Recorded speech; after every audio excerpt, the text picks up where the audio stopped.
pagka kasi nag-acknowledgement receipt, no? Halimbawa, bumiyahe, meron ding informant, ginasusan, o bumili ng sigarilyo sa sari-sari store, nagkape, kasi kausap yung informant. Wala ka makikitang, oh, thank you, Mr. President. Kindly wind up, Senator Lacson. Pati ako nabitin eh. Senator Tulfo, Rafi, you may proceed, sir, when you're ready. You have 2 minutes, sir. Wag muna, Mr. Presiding Officer, point of order lamang muna to. Yes, what is your point of order, Honorable Tulfo? Kasi kahapon, nabanggit na si Attorney Pua, magaling na abogado siya, ay pumunta sa COA, tama, para makipag-usap tungkol dun sa sinasabing audit query. Now, hindi po pa conflict of interest yun para siya ay mag-represent dito ngayon sa ano natin, pinag-uusapang confidential funds when in fact, siya mismo pumunta doon sa COA office para makipag-usap sa kanila. What do you think, Mr. Presiding Officer? The respondent in this case, Senator Judge Tulfo, is the Honorable Vice President, Sara Zimmerman Duterte. Attorney Poa, although he served under the office of the Vice President, I believe, and even under DepEd, is not a named respondent to this case. And in fact, is one of the lawyers, as you can see, of the respondent. There is no, I believe there is no conflict with respect to that, given that he is not the one in trial in this case. Okay, I rest my case, Mr. Presiding Officer. Ngayon, pwede nang Pwede nang simulan ni Anika. yung oras. Yes. Mr. Witness, bukod sa OVP at saka DepEd, we're talking about confidential funds, meron pa ba ibang ahensya ng pamahalaan na inaudit nyo ang kanilang confidential funds? Based on the GAA po, meron may mga other agencies na may allotment for confidential fund. Kaya nga, meron kayong mga na-audit. Yes po, Your Honor. At dito sa mga ahensyang na-audit ninyo, magkapareho bang utilization nila ng confidential funds sa OVP, DepEd under BP Sara and those agencies na inaudit nyo? Yung utilization naman po ng confidential fund ay separate and distinct for every agency since yung kanilang utilization ay based on their mandate or operations. Okay. Sila ba'y gumamit ng mga aliases, gumamit ng mga pangalan chichirya, etc.? Yan Para po sa ay mga informants? yan po ay hindi ko na ang alam ko po hindi ko po ma-determine based on the documents submitted since hindi naman po naka-indicate dun sa kanilang submission na yung mga pangalan na nandun ay aliases or not. Okay. Noong April 2026, nag-issue kayo ng disallowance sa OVP and its officers para at the same time ipinasusoli nyo yung parte ng confidential funds. Can you repeat your question po, Your Honor? I think that was April of 2025. Nag-issue kayo ng, pinasusoli nyo ilang parte ng confidential funds ng OVP. I do not have personal knowledge na po about yan since wala na po ako sa ICFAO noong February 12, 2023 po. Okay. Anong reason ba't pinasusoli yung parte ng confidential funds na disallowed? What are the reasons? Wala po akong personal knowledge about dyan since hindi naman po ako yung nag-issue ng disallowance. Since nung na-issue po yung disallowance ay na-transfer na po ako to other agency of the COA. Okay. I think it was April 10, 2026. So wala na po kayo doon. Yes po, Your Honor. Okay. Sinabi kahapon ni Attorney Poa na binanggit niya ata yung COA circular ng 1992, if I'm not mistaken, na hindi dapat banggitin yung pangalan ng mga recipient dahil for reasons of security and national security. Security ng tao, ng recipients and national security. Would it compromise sa tingin po ninyo yung security ng informant kung hihingan nyo sila ng resibo patungkol sa mga gamot na natanggap nila mula sa confidential funds? Katulad nga po nung sinabi ko during my testimony, ang hiningi po namin ay yung proof ng pagbili when it comes to the official receipt and the sales invoice po. Correct. Halimbawa, resibo, bumili ng maintenance o antibiotics, yung ganong klaseng resibo dapat iba ang hinihingi nyo. Yes po, Your Honor. Pero ang sinasabi nila, yun daw ay magdi-jeopardize ng magkakaroon ng problema sa national security. Actually, yung minention po nila na circular which is yung 1999 is already repealed na. Repeal na. Opo. Pero just the same, sa tingin niyo ba yung pagbibili ng chichirya o dili kaya pagbili ng shampoo o suka sa sari-sari store, would that jeopardize the national security kapag yan ay binulgar sa inyo, binigyan ka ng sibo? Hindi po. Thank you. Thank you, Senator Judge Rafi Tulfo. Next to make his interjections would be Senator Bam Aquino. You are recognized, sir. You may proceed when you're ready. You have 2 minutes. Maraming salamat, Mr. Presiding Officer. Attorney, good morning. Good morning po, Senator. So, ang common understanding ho kasi ng confidential funds ay secret, pwedeng gamitin sa kung ano-ano, hindi pwedeng ibulgar sa publiko. Hindi po to totoo, no? Meron po talagang rules and regulations sa paggamit ng confidential funds. Yes po, Your Honor. Were you already part of the ICFAO in 2015? Yes po, Your Honor. So yung pinakitang memo nung 1992 at itong memo na pinag-usapan natin na circa 2015, parang magkaiba siya, no? Yes po, Your Honor. Do you know the reason why the rules changed with regard to the usage of confidential funds? Since yung paggamit po ng confidential fund at intelligence fund ay kailangan ng strict accounting and auditing rules. So, nagkaroon po ng circular para ma-ensure na yung paggamit po ay properly accounted at hindi po magamit for personal use or misuse. Yan yung laman ng memo. Pero ang tanong ko, do you know why it was changed? Kasi parang lumalabas magkaiba yung paggamit nito. If you look at the 1992 circular, iba sa 2015. Dun po kasi sa yung circular ng 1999, walang differentiation as to the CIF po. Pero dun sa 2015-01 kasi dun na in-specify na dapat yung confidential fund ay gagamitin lang sa ganito for civilian government agencies. Yung intelligence fund ay gagamitin lang ng uniform and military personnel as well as yung mga intelligence practitioners. Kumbaga, nilinaw nung 2015 circular yung paggamit at pag-liquidate. Yes po, Your Honor. And is there a new circular after 2015 or ito pa rin yung ginagamit ninyo? Yan pa rin po yung ginagamit, Your Honor. Okay. Second question. Anong pinagkaiba ng AR sa OR? Ang OR po kasi, ini-issue po siya ng mga pinagbilhan na BIR registered. So, yung AR naman po, yun yung ginagamit ng agency para proof na binigay nila yung payment or payment dun sa tao na naka-receive noong payment. And it seems na mas katanggap-tanggap sa inyo yung OR kesa AR. Is that correct? Depende po yan, Your Honor. Kapag purchases po kasi, kailangan po talagang OR yung ibigay sa amin kasi doon po namin tinitignan kung yung ginawa, kung nag-purchase po talaga sila. Kasi official receipt, acknowledgement receipt, sabihin ng tao, pareho namang resibo, parehong receipt. Ano pinagkaiba niya? Yung acknowledgement receipt po kasi, ina-acknowledge doon nung recipient ng payment na natanggap niya yung payment. Pero yung OR po kasi, parang yun yung proof na nag-purchase si agency doon sa pinagbilhan nung item. Nung item. So pwede mong matrace. Kung OR, pwede niyong matrace. Yes po, Your Honor. Kung AR, pwede niyo po ba itong matrace o hindi na? Pag AR po kasi, kung ano lang po talaga yun nandun sa face nung document, yun lang po yung basis namin since document-based po yung audit namin. Pag AR po kasi, makikita lang po doon kung saan binili. Okay, yun lang yung information. Tsaka kung sinong tumanggap. Opo, yung pinagbilan po. Okay, dito naman sa tumatanggap, no, allowed ba yung code names? Allowed ba yung alias sa inyo? Based on the provision of the joint circular, it is neither allowed nor prohibited po since silent po yung joint circular as to that.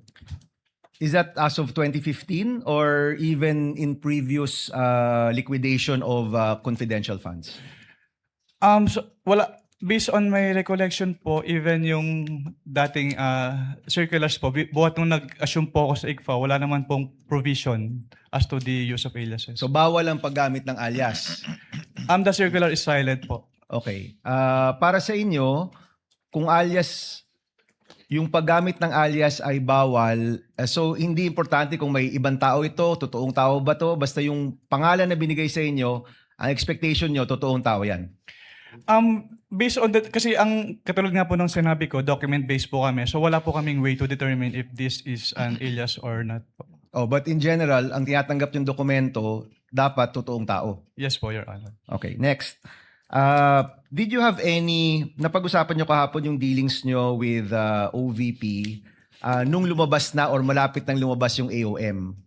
Previous to that, meron ka bang dealings with OVP? Wala na po, Your Honor. So walang kumausap sa inyo, walang nagtanong kung paano to dapat i-liquidate apart from the meeting which included Attorney Poa. Wala na po akong maalala, Your Honor. Okay. Last question lang, Mr. Presiding Officer. Please wind up. Yung notice, yung AOM, ibig sabihin yan, may chance pa kayong i-correct, di ba? Yes po, Your Honor. Pag notice of disallowance na, may chance pa ba yung i-correct o naniningil na? Actually, the moment that we issue notice of disallowance, ni-require na po yung accountable officers to restitute po yung amount And to involved. your knowledge, is there a notice of disallowance for the OVP and DepEd funds? Wala po akong personal knowledge, pero nakita ko po sa news po, so I was made aware na may end din na po yung OVP 2022. So may notice of disallowance na ang OVP for the 500 million pesos. For 125 million pesos po for the fourth quarter of 2022. So sinisingil na yan kay Vice President Duterte. Yes po, Your Honor. Okay. Thank you, Mr. President. Thank you, Senator Judge Aquino. Next to make his interjections is Senator Judge Pangilinan. You're recognized, sir. You may proceed when you're ready. Thank You have 2 minutes. Mr. President, Mr. Presiding Officer. Magandang umaga, Mr. Witness, Ginoong Mawil. Wamil po. Wamil. Magandang umaga po, Your Honor. Yes. Nabanggit nyo sa inyong testimonya kahapon at nung isang araw na yung tinatawag na supporting documents, kasama dyan ay either sales invoice o official receipts. Tama? Yes po, Your Honor. Okay. Let me backtrack a bit. 10 years kang nasa ICFAO, tama? Yes po, Your Honor. Almost 10 years po. Okay, without mentioning the agencies, ilang agencies na gobyerno ang na-audit mo tungkol sa confidential funds? Marami na po. Pag sa NGAs po, parang nasa 30 plus na po yung na-audit ko. And sa LGUs, marami na rin po. Hindi ko na po mabilang kung ilang agencies So, na po yung more na-audit. than 30. Yes po, Your Honor. Okay. Sa mga ahensya na ito, 30 ahensya, masasabi mo ba na nire-require din yung liquidation ng official receipts at ng sales invoice? Yes po, Your Honor. Kasi yung requirement po ng circular ay ini-enforce po namin sa lahat ng agencies na ina-audit po namin. So sa 2022, from December 21 to December 31, ilang sales invoice o kaya official receipt ang kasama dun sa mga liquidation report? Wala pong sinabit sa amin, Your Honor. Ni isa. Acknowledgement receipts lang po yung sinabit sa amin. 849 acknowledgement receipts, tama? Yes po, Your Honor. So ni isa dun sa mga ginastos, walang official receipt at walang sales invoice. Yes po, Your Honor. Okay. Sa karanasan mo sa 30 mga ahensya, masasabi mo ba na yung findings ninyo dito sa OVP ay similar o standard ba? O nangyayari rin yung ganong walang official receipt at walang sales invoice sa mga liquidation? Yes po, Your Honor. Since sina-apply naman po namin uniformly yung provisions po ng Joint Circular 2015-01. As in, puro AR ang sinasubmit ng ibang ahensya? May mga agencies po na nagsasubmit naman ng OR po. So, sa experience mo dun sa December 21 to 31, masasabi mo bang standard practice yan ng iba pang mga ahensyang iyong na-audit? Hindi ko po siya masasabing in standard practice since ito po yung kauna-unahang beses na puro AR po yung sinamit sa amin. So first time sa iyong 10 years na puro AR lang at walang sales invoice at Opo. walang official receipt. Opo, at ganun po kadaming ER kaagad yung sinabi. At 125 million, no? Na walang sales invoice at walang official receipt. Yes po, Your Honor. Doon naman sa usapin ng kung walang sales invoice at walang official receipt, masasabi mo ba na halimbawa yung sa medicines, talagang medicines ang ginasta? Kung sinabit po sana sa amin yung official receipt po or sales invoice, masasabi po sana namin. Pero since AR lang po yung sinubmit, hindi po namin masasabi based on So, that document alone. Kasi sinasabi nilang, total naman, just to wrap up, gamot naman yan eh. Di ba? Mabuti nga, bumibili ng gamot. Masasabi mo ba dun sa liquidation report nila na yung 122 million worth of medicines, talagang medicines ang binili? Hindi po, Your Honor. Okay. No further questions, Mr. President. Thank you, Senator Judge Pangilinan. Next, for his interjections would be Senator Judge Erwin Tulfo. You are recognized, sir. You may proceed when you're ready. You have 2 minutes.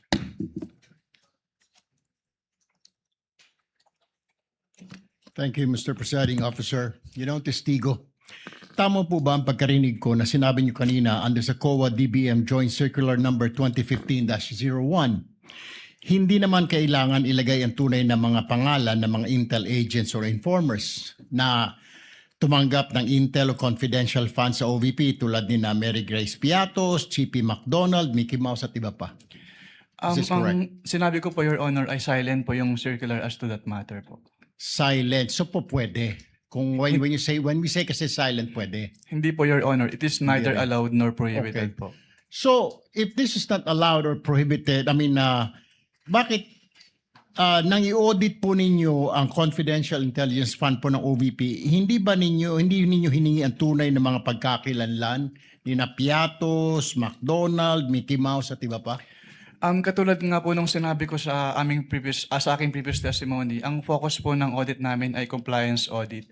So kung ano po yung provision ng circular, yun po yung ginagawa naming basis for our audit po.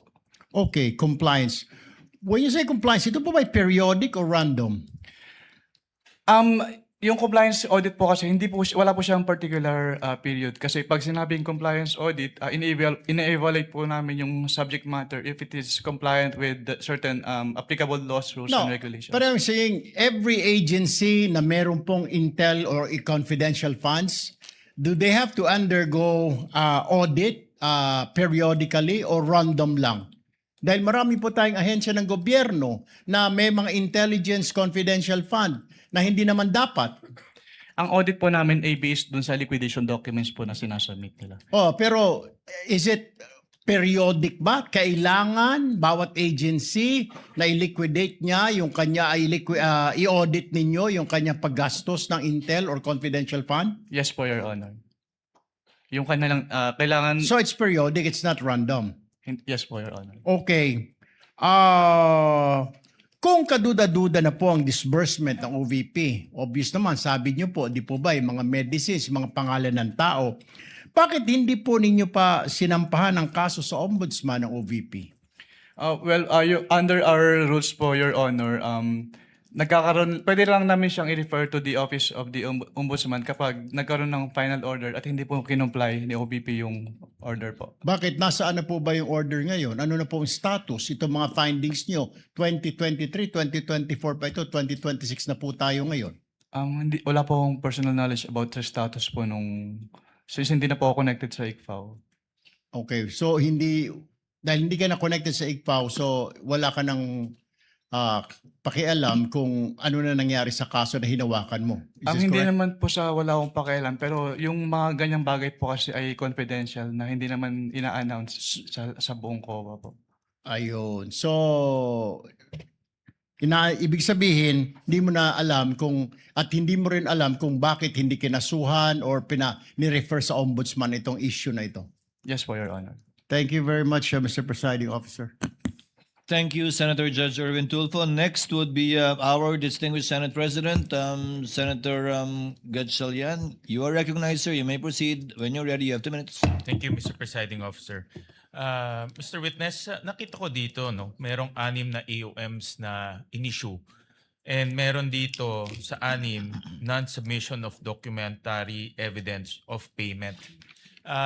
Ito ba ay na-fulfill ba ito after nag-issue kayo ng AOM?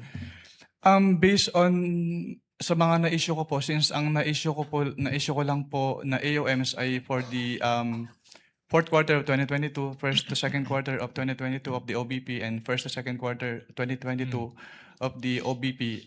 Ang naabutan ko po lang po na may response na may kasamang documentary evidence of payments ay yung fourth quarter of 2022 po ng OBP. Fourth quarter of 2022. At ano, yun, diba kasi pag nag-issue kayo ng AOM, ang sagot normally is compliance, diba? Yes po, Your Honor. Yung compliant is fourth quarter of 2022 for this particular item in non-submission of DEP, documentary evidence of payment. Yes po, Your Honor. Based on my personal knowledge po. Kasi yan lang po yung naabutan. Ano yung kanilang submit para ma-fulfill itong non-submission of DEP? Nag-submit po sila ng acknowledgement receipts po, Your Ito Honor. yung mga acknowledgement receipt na pinakita ng counsel for the prosecution. Yes po, Your Honor. Nung sinabit sa inyo itong mga acknowledgement receipts, may mga pangalan nga nasabi ng ating mga senador. Vinalidate nyo ba kung itong mga pangalan na ito ay totoo o hindi? Hindi po, Your Honor, kasi hindi po yan yung focus po ng audit namin. So sa Since inyo, what, sige, go ahead. since what we do po is compliance audit. So ang naging focus po namin ay yung expenses po na based on the face of the acknowledgement receipts, as well as yung date kung kailan binayad, as well as yung amount po. Since binavalidate po namin siya based on the requirements of the Joint Circular 2015-01. Binavalidate nyo ba kung yung pangalan ay totoong tao o hindi? Hindi na po kasi hindi po yun yung focus ng audit po namin, Your Honor. Nasabi mo rin kanina sa sagot mo na neither allowed or disallowed. Tama? Neither allowed nor prohibited Or po. prohibited ang paggamit ng alias. Yes po, Your Sa Honor. ibang mga agencies na enforcement agencies, ibang government agencies na gumagamit ng alias, pinapayagan ba o hindi? Hindi naman po namin ma-determine based on the documents alone kung alias or not kasi wala naman po silang ina-attach na document na nagsasabing alias po yung nakalagay doon sa kanilang resibo. Meron bang mga agencies na gumagamit ng alias? Katulad po ng nasabi ko, Your Honor, hindi po namin ma-determine based on the document alone kung alias ba yun or not po. Lalo na sa mga informant agencies, yung gumagamit ng intelligence funds, I would assume na may mga cases na gumagamit sila ng aliases dahil nga mga informants. Meron ka bang ganyan na experience na sinabi sa inyo ng agencies na hindi nila ma-reveal yung totoong pangalan? Dahil hindi naman prohibited, di ba? Opo, wala pa naman po akong experience, Your Honor. So lahat ng mga ARs na merong ganitong source of information, totoong pangalan ang sinasabit nila. Hindi, katulad po ng nasabi ko, wala po kaming way to determine since naka-base lang po kami on the face of the document as submitted po. Okay, yung mga sa ibang mga agencies na nagsasubmit ng mga ganitong rewards, no, nagbibigay ng information and rewards. Nakita ko dito merong rewards for medicine, rewards for various supplies. Ano siya, cash or medicine or in kind ang ibinibigay? Based on those documents po, since nakalagay close and open parenthesis medicine, so medicine po yung binigay. And then yung isa po, payment of rewards, close and open parenthesis various goods. So various goods po yung binigay, Your Honor. So ang ibig sabihin, may reward sila, hindi cash ang binigay, medicines at various supplies. Based on the acknowledgement receipts po, yes po, Your Honor. And that is allowed. The joint circular naman po is, wala naman po siyang naka-specify kung paano nila babayaran yung rewards for as long as yung requirements po nung circular ay fulfilled po. Alright. Thank you. Thank you, Mr. Presiding Officer. Whenever Senator Judge Risa Ontiveros is recognized, you may proceed, ma'am. When you're ready, you have 2 minutes.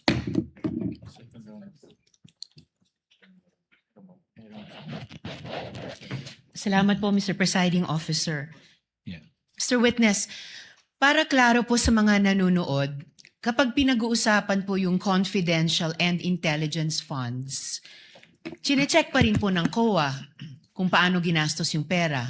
Tama po ba? Yes po, Your Honor. Okay, so ibig sabihin, kahit confidential ang tawag sa confidential funds, kailangan busisiin pa rin yung pinagkagastusan. Tama po? Yes po, Your Honor, kasi public funds po siya. Kasi public funds. Okay. Ngayon, yung mga resibo na hinihingi nyo sa COA, again, para sa mga nanonood, para saan ba talaga yung mga resibong iyan? Kailangan po kasi naming malaman kung talagang bumili po sila nung kanilang mga binili, Your Honor. Okay. Kailangan malaman nyo kung talagang binili Yes po. yung sinabing ibinili. Opo. At At doon lang po namin makikita yun sa official receipt or sales invoice po. okay, OR o kaya sales invoice. At hindi lamang sa mga AR. Yes po, Your Honor. Okay. Unless nga para dun sa pagbili o pagpabayad ng information. Yes po, Your Honor. So, importante talaga na makapagsumite ng mga dokumento at resibo ng mga di umanong pinagkagastusan. Yes po, Your Honor. Okay. Sa kaso po ba ng OVP at ng DepEd, nakapagbigay po ba sila ng mga kompletong dokumento at resibo na hinihingi ng COA? Ang tanging period lang po sa pagkakalam ko na mayroong documentary evidence of payments based on may stay sa ICFA o yung fourth quarter of 2022 at based po dun sa kanilang documentary evidence of payments for that period, wala po silang sinamit na official receipt or sales invoice, tanging mga acknowledgement receipts lang po. Okay. So yung mga supporting documents na required, hindi ko po pwedeng tanungin kung kaagad nilang naibigay dahil hindi po naibigay yung ibang supporting documents. Yes po, Your Honor. Ni isa po within any time period after na dapat nilang sumitihin yan. Yes po, Your Honor. Okay. So, hindi ko rin kailangan tanungin kung kumpleto ba ang ibinigay dahil hindi ba kumpleto ang ibinigay nilang mga dokumento at resibo? Pwedeng pa ulit po ng tanong. Kumpleto ba o hindi kumpleto yung ibinigay nilang mga dokumento at resibo? Hindi po kompleto, Your Honor. Hindi kumpleto. Now, according to the joint circular, kailangan ng evidence of success for rewards payouts. So, itong tinatawag na evidence of success for rewards payments, naibigay po ba ito ng OVP? Hindi po, Your Honor. Naibigay po ba ito ng DepEd? Katulad nga po ng sinabi ko, yung sa OBP lang po yung may DEPs na naabutan ko. Alright. Pero hindi po naibigay ng OVP yung evidence of success for reward payments. Opo. Pero i-clarify ko lang din po, since ako po yung nag-initially evaluate noong first and second quarter ng DepEd, based po dun sa aking mga na-evaluate na documents, wala din po silang sinubmit na documentary evidence of payment. Documentary evidence na of success of the surveillance activities or information gathering activities po. Okay. At sa simpleng salita, bakit importante itong evidence of success sa rewards payments? Diyan po kasi malalaman kung valid ba yung naging payment nila ng rewards po. So kasi dito sa acknowledgement receipt, makikita natin marami-rami po ito, no? Nakalagay na kapag claim sila ng reward. So huling tanong ko sa inyo, Mr. Witness, sa round na ito, ibig sabihin sa itong evidence of success for rewards payments, patunay na meron tayong napala. Merong napala ang gobyerno sa mga operasyong iyan. Yes po, Your Honor. Kaya po namin ni-require na i-submit po yun. Alright. Salamat, Mr. Witness. Salamat po, Mr. Presiding Thank you, Officer. Senator Judge Ontiveros. Before recognizing the Honorable Padilla, Chair, yes, Senator Lacson, after Senator Soto, I believe. Chair would like to inform the councils for the parties that you may take your seat unless a question is thrown at you by a Senator Judge so that you can relax. It goes for both parties. Thank you, Your Honor. Thank you, Your Next to interpolate, Senator Judge Padilla. You may proceed when you're ready, sir. You have 2 minutes. Maraming salamat po, Ginoong tagapamahal ng hukom. Meron lang po ako mga tanong. Maiksi lang po ito. Saan po kayo pinanganak? Sa Nueva Ecija po, Your Honor. Nueva Ecija. Opo. Saan po kayo nakatira ngayon? Sa Manila po. Manila. Saan po kayo nag-aral? Central Luzon State University po, ng accountancy, and then Saan Arellano po, University ng Juris Doctor po. Okay. Saan po kayo nakaikot na sa bansa natin? Nakaikot na po ba kayo ng Mindanao, sa Bicol? Marami na po akong naikutan. Hindi ko na po maalala lahat, Your Honor. Opo. Kayo po ba yung nakarating na sa BARM? Yes po, Your Honor. Opo, saan po sa BARM? Sa Sulu? Sa Basilan? Maguindanao? Hindi niyo po matandaan? Hindi Mauubos ko po po yung oras ko. matandaan, Your Honor, kung saan. Bicol po. Nakaikot na po kayo sa Bicol? Yes po, Your Honor. Saan po sa Bicol? Sa Camarines Norte? Sa Camarines Sur po. Sur? Sa Norte, hindi pa po. Hindi ko po maalala kung Nakaikot na po kayo sa mga bundok. Saan po, Your Honor? Mga bundok. Yes po, Your Honor. Nakita niyo na po ba ang pangangailangan ng mga tao sa malayong lugar? Katulad ng gamot.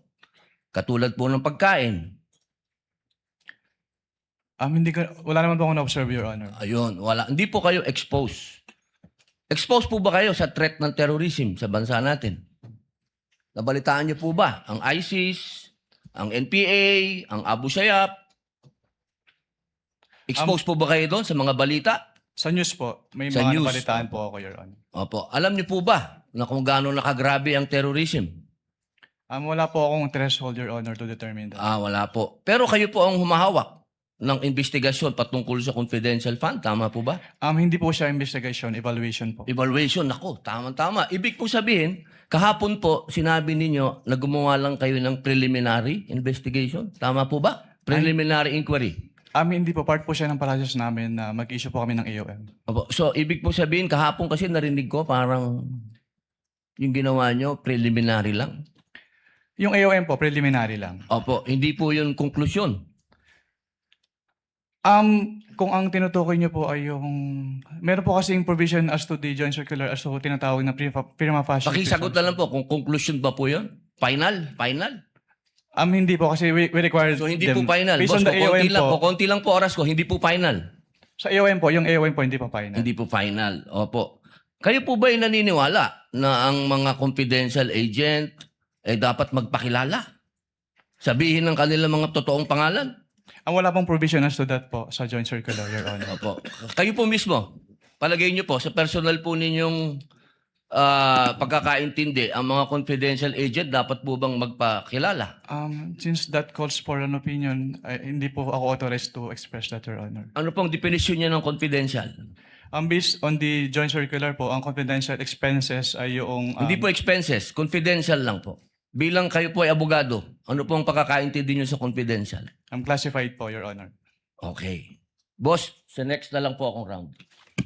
Thank you, Senator Salamat Judge po. Padilla. You may avail of the second round. Next would be Senator Judge Marcos. You are recognized, ma'am. You may proceed when you're ready. You have 2 minutes.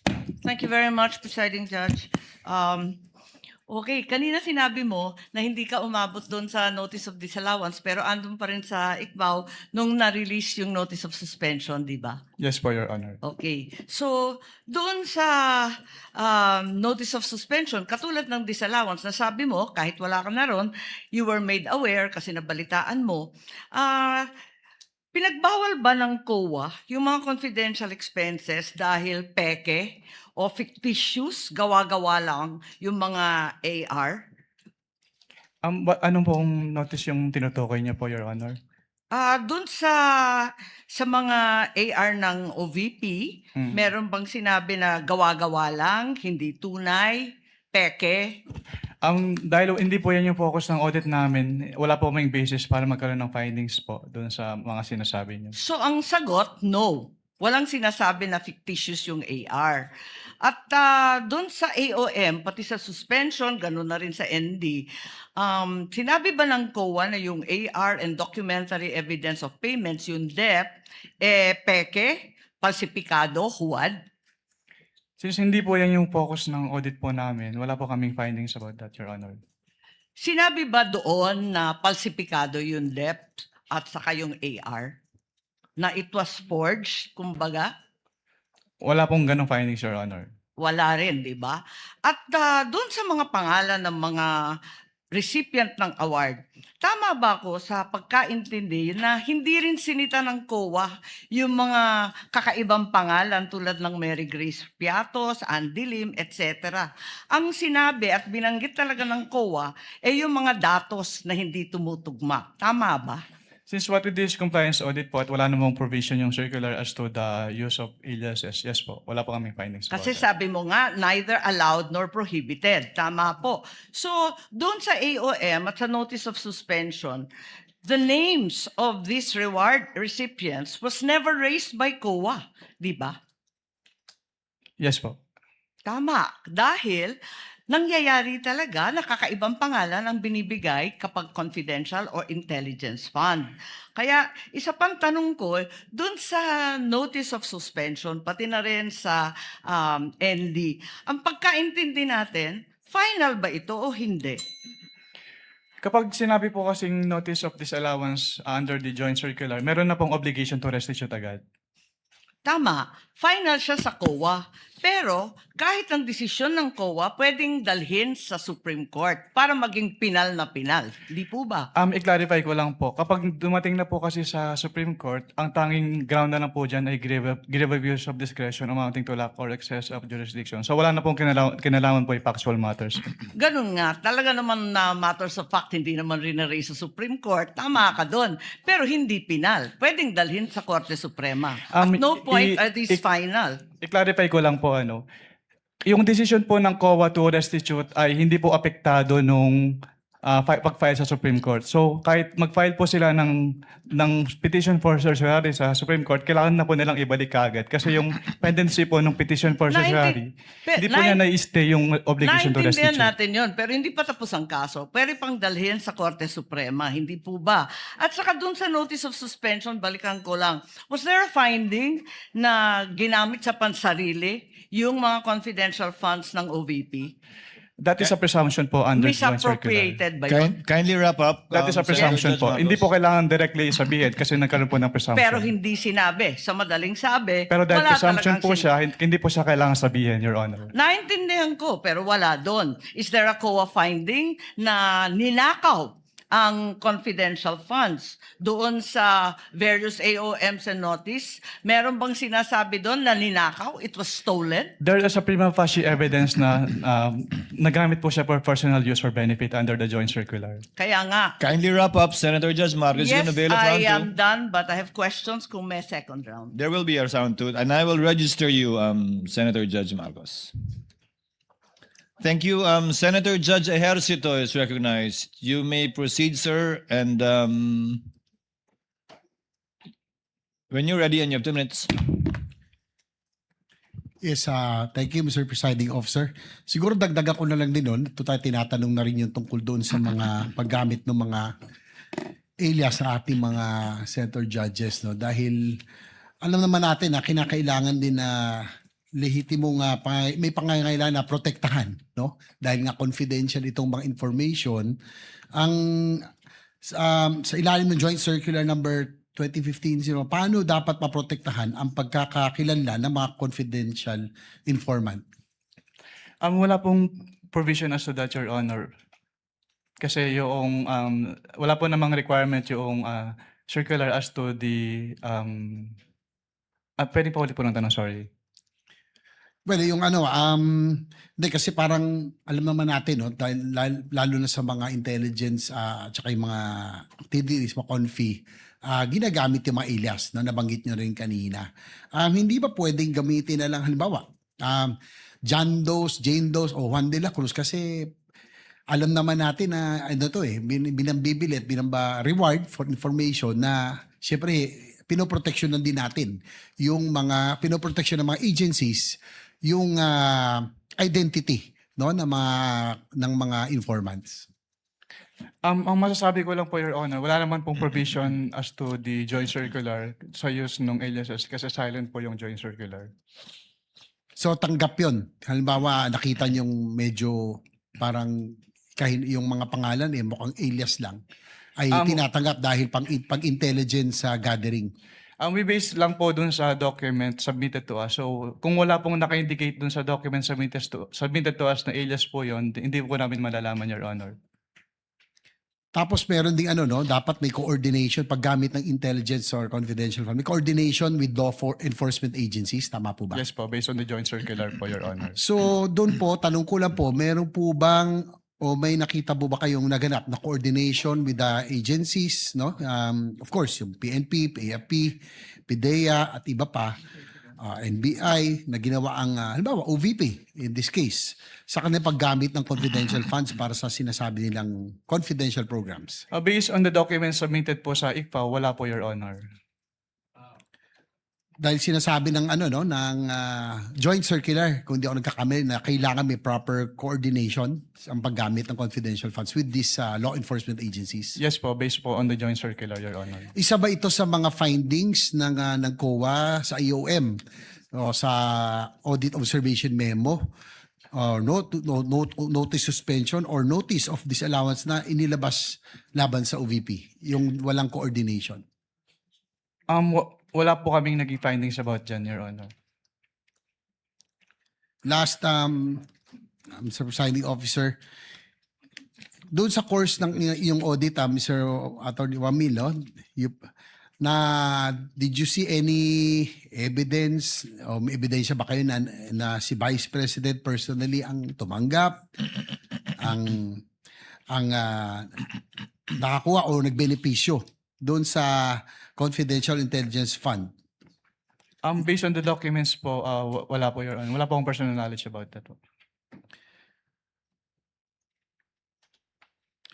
So para sa record, for the record, just last point, Mr. Presiding Officer, sa pagkakaroon o kawalan ng ebidensyang nagpakita ng personal na pagtamanggap na kinabang ba ang isang opisyal ng pamahalaan sa pondong bayan ay sapat na?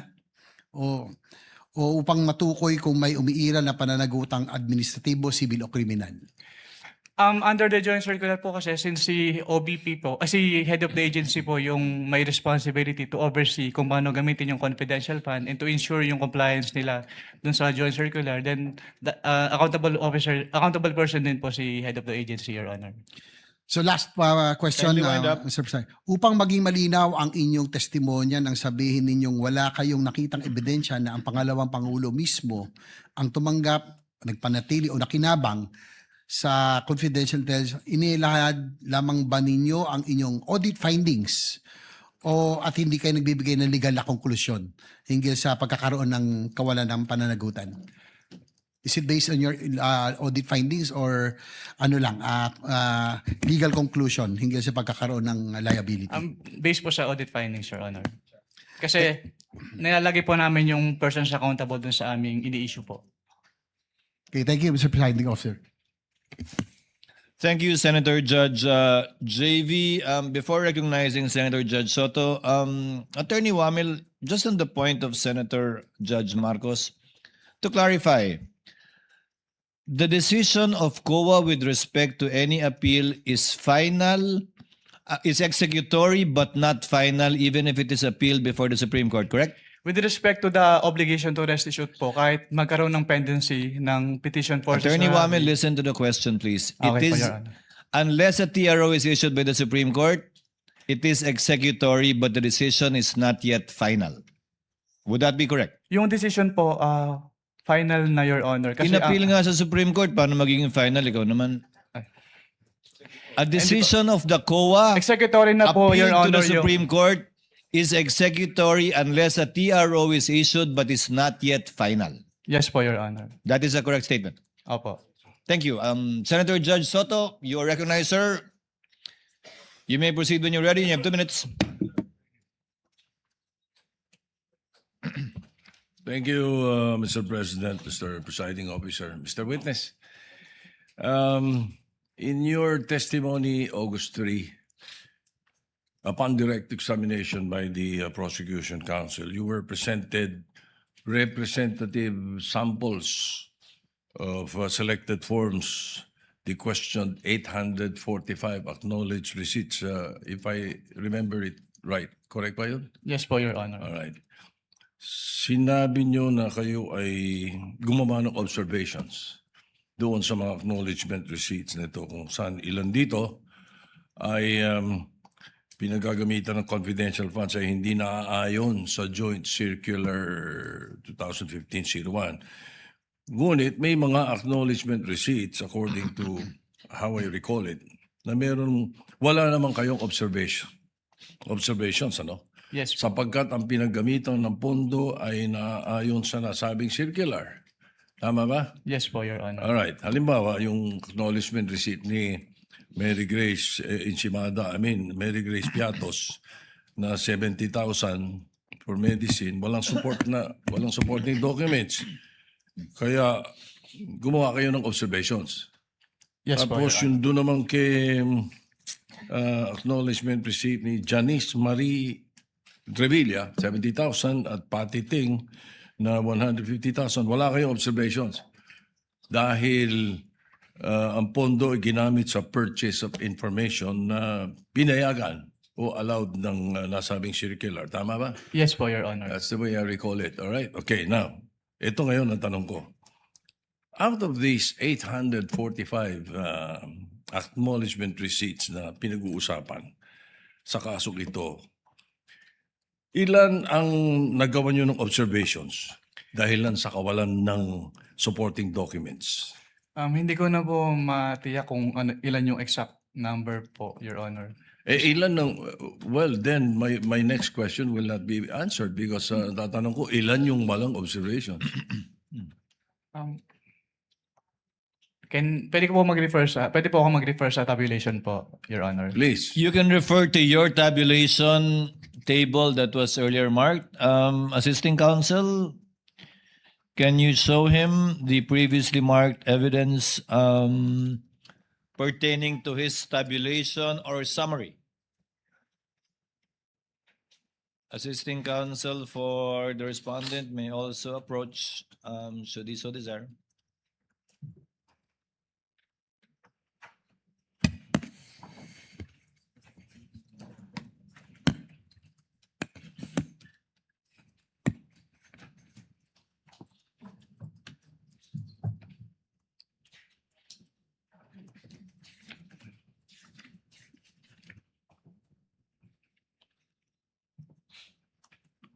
Your Honor, I'll have to count po since wala pong summary dito. What do you mean? You have to count the 845. Yes po, Your Honor. Wala kang percentage man lang. Since personal notes ko lang po ito, Your Honor, raw tabulation lang po siya. So you would not have a... Gano'ng katagal nga abutin niya kung bibilangin mo?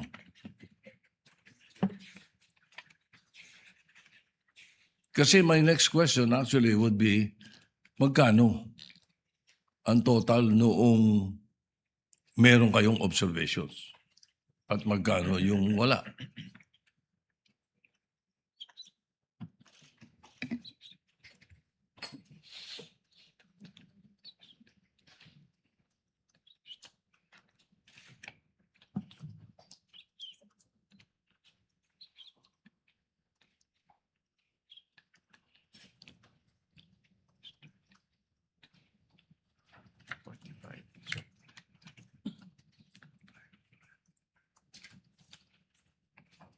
If the chair may assist, Attorney Wamil, look at your notice of suspension. You may observation ka, I presume, pertains to those rewards, payment of goods and medicines that you made observations to and suggested to be suspended. So I presume it pertains to those ARs. Yes po, Your Honor, pero amount lang po kasi yung naka-indicate po doon.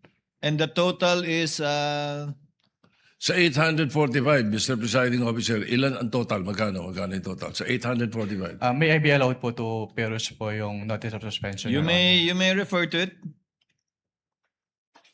Papayag na kasi ko sa ballpark figure, basta't bigyan mo lang ako ng kasagutan. Anong total nung 845? Ano yun? 125 million? Out of the 125 million, ilan po?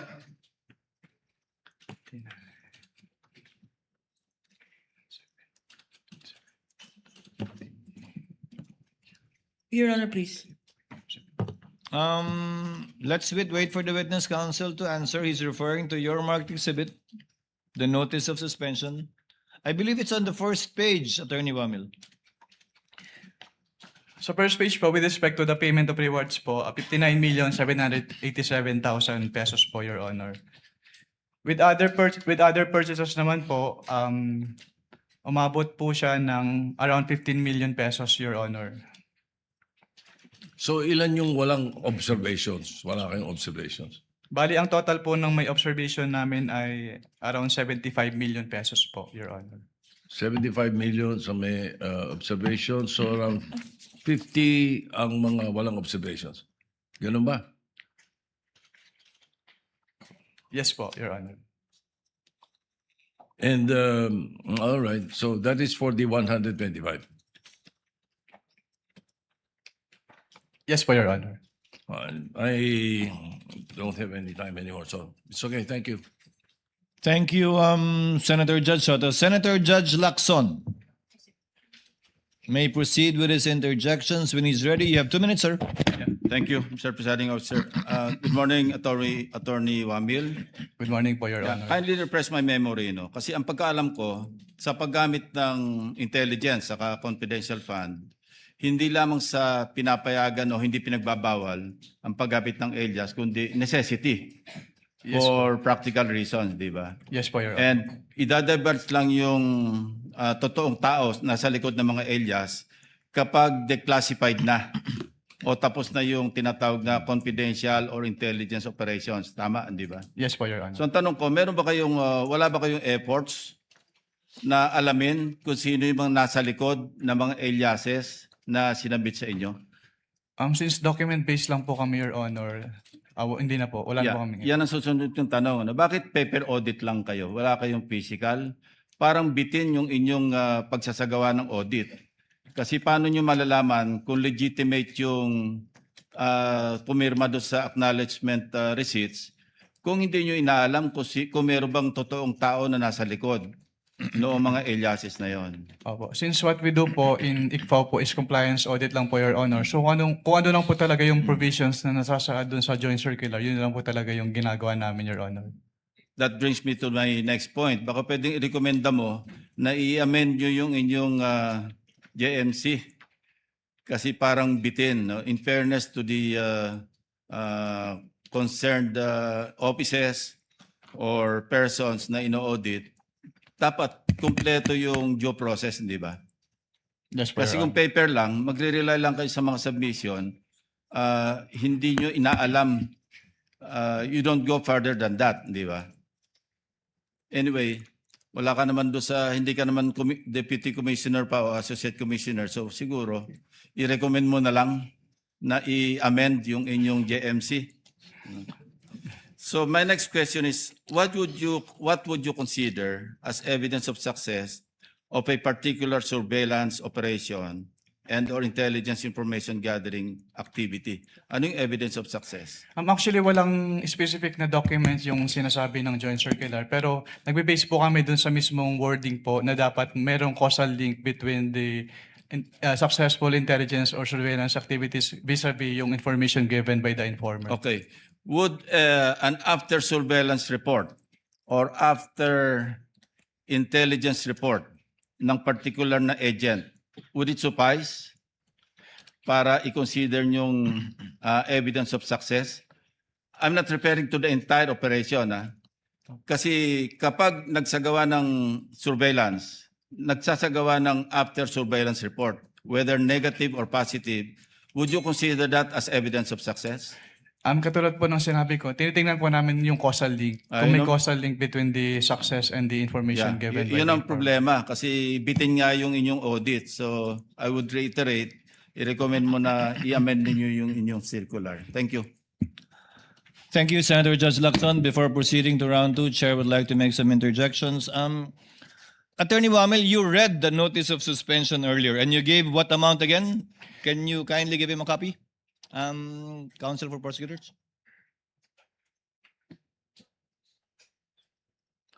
Uy, Anika, yun meantime.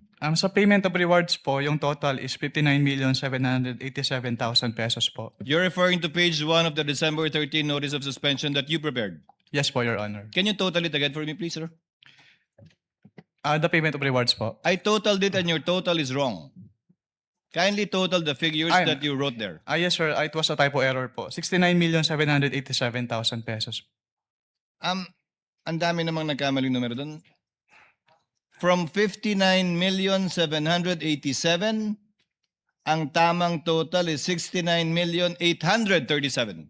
Yes po, Your Honor. But the figure you mentioned earlier was what was written here. Um, How did you know that it was wrong, a typo, and now you're giving us the correct figures? kasi yung 10 million po, Your Honor, hindi na-add dun sa total amount. 10 million po ng payment, reward payment. Pangalawa po, yung subsequent issuances, binabanggit po 69 million na, pero yung detalye, hindi na po 10.5 million, 10 million na. Ano ba talaga? Can you repeat your question po, Your Honor? Sorry po. Nakalagay po dyan 10.5 million, 10.05 million. Hindi po ba yung rewards? Yung Yes reward po. payment? Yung subsequent documents issued by COA already refer to it as only 10 million. Anong pagkakaiba yun? What subsequent document po, Your Honor, yung tinutukoy niyo? I am referring to the notice of disallowance later on and the documents mentioned also in subsequent articles, in subsequent documents. Wala na po akong personal knowledge about the notice of disallowance po, Your Honor. So ba't na-correct yun? Yung 10 million, yung 10.05 naging 10 million na lang. You wouldn't know?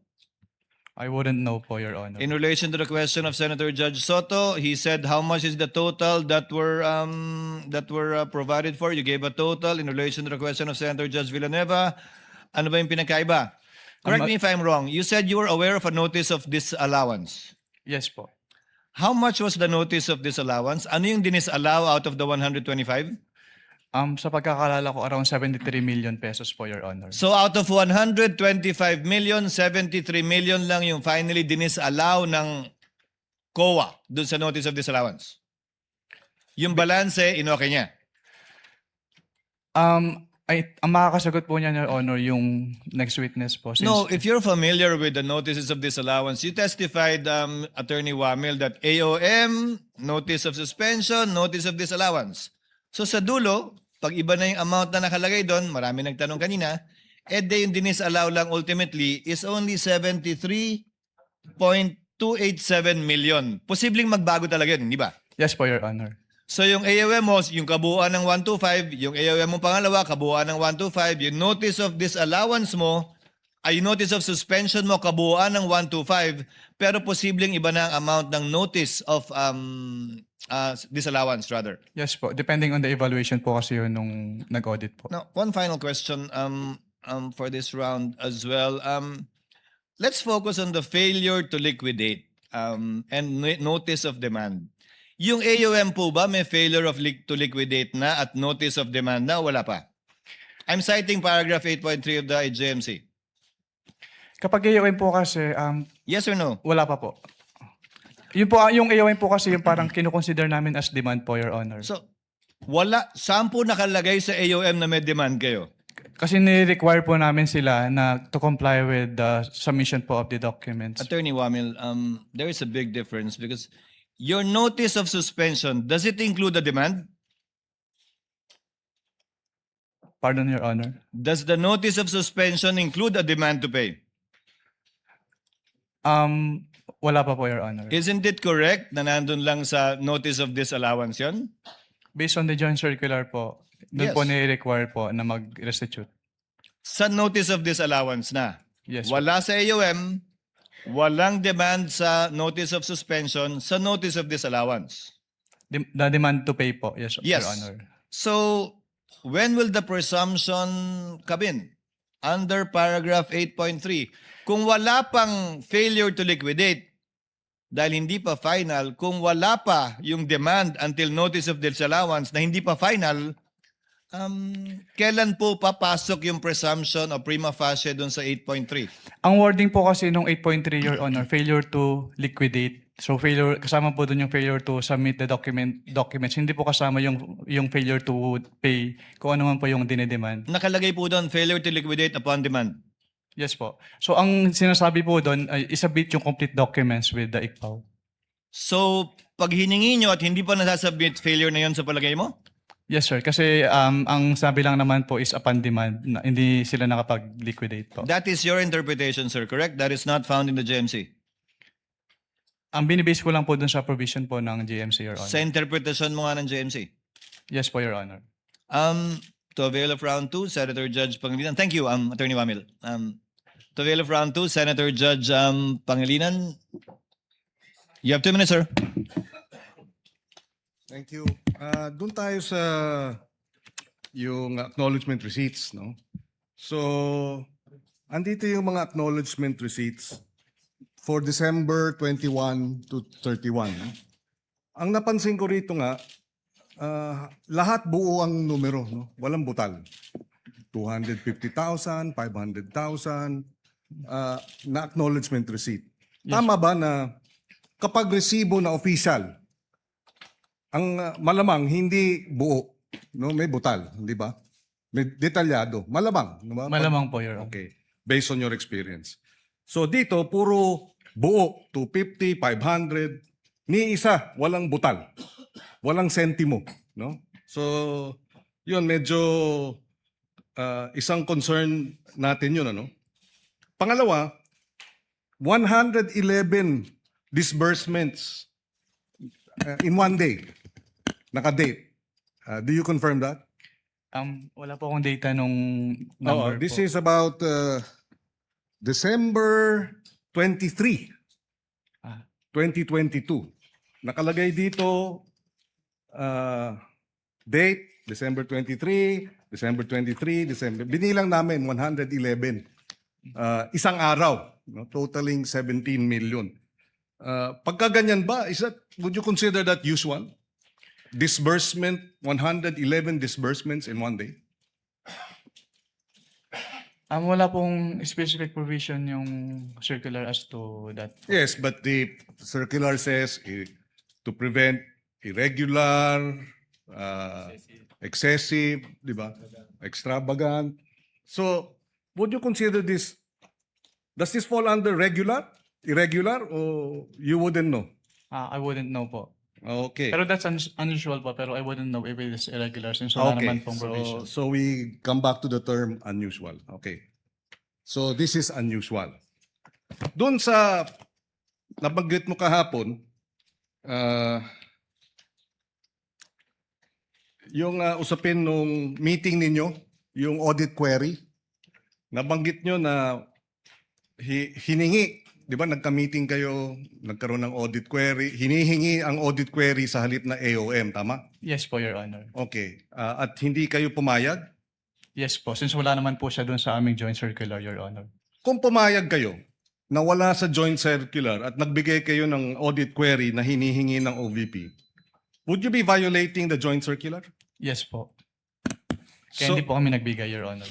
In other words, an audit query would be a violation of the joint circular, tama? Hindi lang po siya sanction, Your Honor. So, Yes. Hindi po siya part nung ini-issue namin. Okay, okay. Pero hindi nga part. Pero kung ginawa nga ninyo, based on your experience as auditor, you would be violating your own issuances. Yes po, Your Honor. That's why you refuse to give the audit query as requested and instead, tinuloy nyo yung AOM. Last question, Mr. Kindly wind up. Yes, last question. Binanggit mo na hindi tinanggap yung AOM nung inisyu ninyo. Tama ba yun? Yes po, Your Honor. Bakit? Alam nyo ba kung ba't hindi tinanggap? Dahil walang authorization? Tama ba yun? Yes po, wala daw pong mag-receive, Your Ganyan ba Honor. dapat? Ganyan ba ang kalakaran pagka ang isang ahensya ng pamahalaan ay binigyan nyo ng AOM? Nangyayari ba yan na hindi tinatanggap ng ahensya? Yan po yung first time na nangyari po, Your Honor. So, that's unusual. Yes po, that's unusual po. Okay.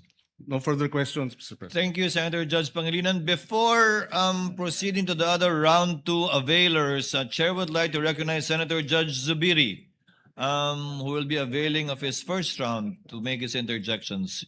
You are recognized, sir. You may proceed when you're ready. You have 2 minutes. Thank you very much, Mr. Presiding Officer. Magandang umaga po, Attorney. Good morning po, Your Opo. Honor. Ito, broad strokes lang po ito, Mr. Presiding Officer, to my dear colleagues. Kasi sa iyong pananaw, dito sa findings ninyo, napapakita ba na may possibility of misuse and abuse of government funds on confidential and intelligence funds? There is a presumption po, Your Honor. Yes. And hindi lamang to para sa opisina ni OVP, di ba? I'm sure sa tagal mo, sa iyong karanasan bilang investigator ng COA, ganito din ang findings mo sa maraming mga ahensya. Yes po. Since we follow naman po yung joint circular sa lahat ng ina-audit po namin. At hindi lamang sa ahensya ng eksekutibo, pati LGUs. Tama po yan. Yes po, Your Honor. Yeah, the reason why I'm taking this up at gusto ko pong tanungin po ang ating witness is sa iyong eksperyensya, dahil sa lack of accountability using confidential funds as a excuse na nagkakaroon ng abuso at corruption dito sa pondong ito. Yes po. Yes, kasi obviously, Mr. Witness, is pag sinabing confidential in nature, wag na kayong magtanong. Basta ginamit namin yung pera. Hindi sa tingin mo, tama po yan o hindi? Hindi po, Your Honor, kasi ang confidential fund ay public funds pa rin naman po. So it must follow the strict accounting and auditing rules po. Para So- maiwasan po yung misuse. So talagang hinahanap ninyo yung paanong nagastos yung pera, paano yung nagkaroon ba ng plano of action, at paano nagastos ang pera at saan pumunta yung pondo. Tama po yun. Yes po, Your Honor. Dito po sa case ni OVP sa Office of the Vice President, meron ba ganung klaseng plano? Meron ba ganung klaseng accounted use of the funds? Since ang audit po namin ay document-based, so nagbe-base lang po kami dun sa sinasubmit sa amin. So kapag hindi po properly liquidated, meaning hindi submitted lahat ng documents or yung documents ay hindi compliant dun sa requirements ng joint circular, nagkakaroon po ng presumption na yung amount is put to personal use or benefit po. Yes, kasi nung ako po yung naging Senate President for 2 years, we had access to the reports of confidential and intelligence funds. And in these reports, makikita po natin one particular agency, talagang detalyado. Ito po ay panggamit sa buy-bust operation ng drugs, ito po ay nabigay sa informant, ito po ay nabigay sa mga tumulong paghuli nito mga tao ito. Ayan ba'y ganun din po nakita ninyo sa OVP, use of confidential funds? Pwedeng pa ulit po ng tanong, Your Honor. Sana mabigyan po ako ng leeway ng ating presiding officer. Basically, nung ako po yung naging Senate President, yung confidential intelligence funds ay dinadala dito during budget hearing. So, para ma-review po ng Senado. Ang ginawa ko po, nung ako po yung Senate President, binuksan ko po ito sa majority at minority. As a matter of fact, Senator Risa Ontiveros, Senator Coco Pimentel was the minority leader then. Binuksan po natin yan para makita ng lahat yung paggamit nitong confidential and intelligence funds through the reporting of the different agencies. May mga ahensya na makakapal ang mga sinabmit sa Senado para makita kung gaano nila o paano nila ginamit yung pera.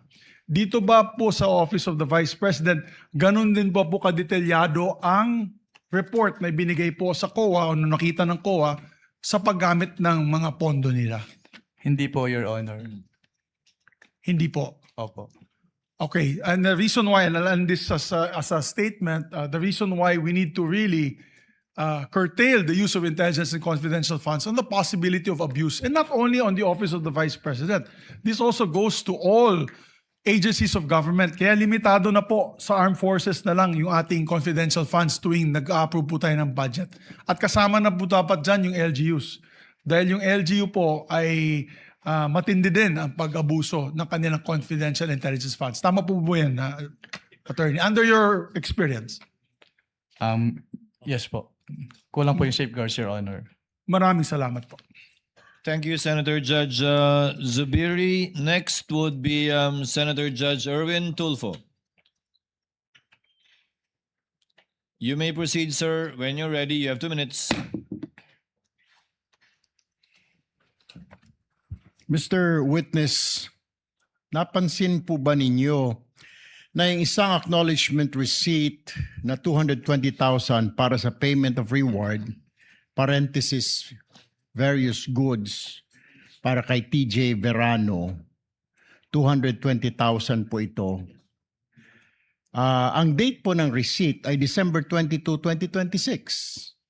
Samantalang ang expenditure ay para sa taong 2022. typo error po ba ito o minadali ang paggawa ng AR? 2026 po, Your Honor. 2026 po. Ang acknowledgement receipt. December. Tama, 2022 acknowledgement receipt. Ayan po. Para sa 2022 po yata ito. Is this typo error or sa tingin ninyo ay minadali? Nagkaroon po kami ng findings about dyan, Your Honor. Lahat po nung ARs po na nakadate po, na hindi po nakadate ng 2022, na isama po namin doon sa aming notice of suspension po. Okay. Pero ang pirma po dito ni TJ Verano po, may pirma po nito, di po ba? Based on that document po, it appears na si TJ Verano po. So, dinate niya po ng 2026, in advance niya na? Or minove forward niya po to 2026? Ang pagtanggap po ng goods, December 22, 2026? Para sa 2022 po ito. Yes po, kaya po kami nagkaroon ng findings about dyan, Your Honor. Okay. So, question ho ninyo. Opo, kinwestiyon po namin. Pangalawang katanungan ko po, pinajustify niyo po ba sa OVP bakit gumastos ito ng 2 milyon kada araw para sa safe house? Ito po ba isang safe house lang o maraming safe houses? Sumagot po ba ang Office of the Vice President? Based on the documents submitted to us, hindi po namin madedetermine kung ilan yung safe houses na pinagamitan po. Pero sumagot po ba siya? Pinajustify niyo po ba? I mean, 2 million per day, sobrang laki. Hotel na po yata yung nirerenta po nito. Ganito kalaki, sobra pa. Hindi po namin pinajustify, Your Honor, since wala naman pong threshold dun sa joint circular as to the amounts. Na yung 2 million. So, hindi po unusual para sa inyo na magrenta po ng safe house sa 2 million per day dito sa Pilipinas? Since tulad nga po ng sinabi ko kanina, we follow our audit based on the provisions ng po ng joint circular, pero wala naman pong threshold as to the amounts sa joint circular, kaya wala po kaming findings as to that.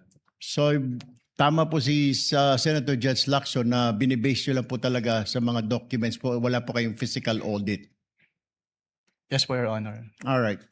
Based po sa experience ninyo, may mga government offices ba na ino-audit po ninyo na hindi tinatanggap ang audit observation memo, AOM? May mga as an auditor or sumasagot silang lahat?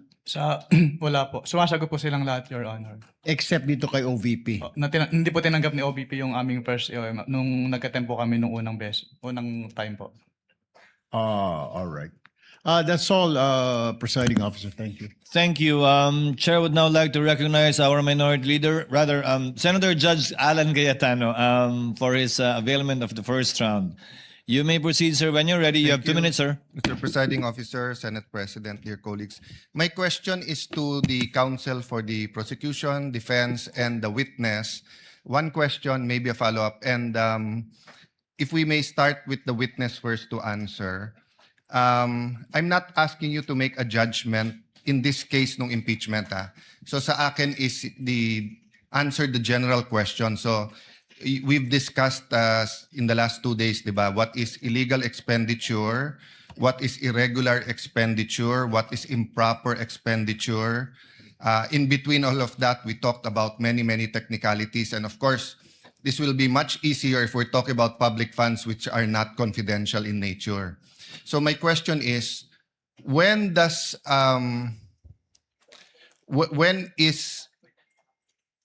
we analyze the expenditure, when is it in the nature of an administrative problem na parang mag-submit lang kayo, i-justify nyo to, o kulang lang ng dokumento, i-supply nyo to, and when does it go up to na criminal na in nature na sandali lang, may anomalya na dito or we might file charges against you. Ano yung bar niyan, di ba? So sa mga senator judges na nanonood ngayon and sa publiko na nanonood ngayon, because nga confidential expenditures are in a class by itself, di ba? Peace and order is so important, security is so important. So I'm not referring to this case, So I'm not asking you to make a judgment in this case, whether it's administrative, criminal. In general, as an auditor, then I'll ask the same sa prosecutor and sa defense. Witness, go ahead. In your words, no? Apo, kapag AOM po at NS, nire-require po namin sila na mag-submit ng documents. Pero kapag nag-end na po, since there's an obligation to restitute, so ang remedy po nila is to settle the amount or to file an appeal with the commission proper. Yes, but even when you give them an ND to restitute, hindi nyo naman sinasabi pag restitute. Pwedeng restitute na mali paggamit, hindi yung binulsa mo yon, di ba? So at what point as an auditor do you say na sandali lang, criminal na to, may anomalya? Kasi pwedeng mali ang pinaggamitan kaya isoli nyo, but you're not accusing anyone of na binulsa niya. Well, sa circular naman po, merong presumption na tinatawag kapag hindi nakapag-liquidate na maayos yung agency, which is Yes, presumption of misuse or Yes, misappropriation. and that's a disputable presumption, right? It is a prima facie presumption. Yes, a prima facie presumption is a disputable presumption. It's not a conclusive presumption, meaning yung prima facie, so lilipat yung onus sa kabila na i-prove na mali. Tama? Yes po, Your Honor. Yes, so hindi pa yun yung hindi ka pa rin dumating dun sa point na yon na parang hindi, as far as COA is concerned, ninakaw mo to. Again, I'm not talking about this case in general. At what point nga will you have a final COA document saying na yon? Kasi pag sinabi mo lang restitute lang, it could be restitute because you didn't use it for what you were using it for. Based on the rules of COA po, since di ba i-appeal po pwede bang i-appeal yung ND, at kapag naglabas si commission proper ng decision at hindi po nag-comply si agency dun sa decision, then pwede nang i-endorse with the ombudsman yung case for the filing of criminal Kindly wind up, charges. Senator So Judge Cayetano. I'm okay. I just want to hear the answer of both the With prosecution. the permission of Senator Judge Allen, asking the counsels for the parties that same question will already make them give their own versions of the law, which I think should be coursed through the witness, similarly to how you asked the question to the witness, instead of it being placed on the record based on their own points of view. Well, anyway, we will have 2 more COA witnesses, but I think Yes. to all of us who are neutral, that's the big question. At what line does it cross between nagkamali lang yung isang public official sa liquidate, and at what point is it criminal? And I just wanted to give, but if that's the I would be decision of the- clarifying that too during my second round. Then I will leave it up to you, Mr. Presiding Officer. I apologize, the prosecution and the defense, you will not have a chance to answer that. But during the time of the presiding officer, you will be able to. Or maybe even in the summation at the end.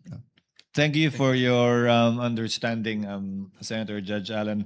Senator Judge Soto for his interjection and availment of round 2. Thank you, Mr. Presiding Officer. Senator Mick Subiri, former Senate President, somehow tinkered my cerebral quietness when he said something about the issue of confidential funds. So this question would be, as a senator, not just an impeachment judge, I hope you allow me, because this is just one question for the witness, and if we can get the prosecution panel and the defense panel to give their opinion. All right? Yung confidential word kasi, pag ginagamit, parang intelligence eh. Parang ganun din eh. Di ba? Parang sinasabi mo. So, it is abused. Bakit hindi sa budget nasusunod, and we want your opinion, para mas magko-conform sa circular nyo? Palitan natin. Huwag nang confidential na gamitin. Gamitin natin restricted funds or non-public funds. Ganun pa rin, di ba? Private but open. Naintindihan na nila na hindi confidential ito, na hindi ito pwedeng hindi naalaman ng publiko. Something to that effect.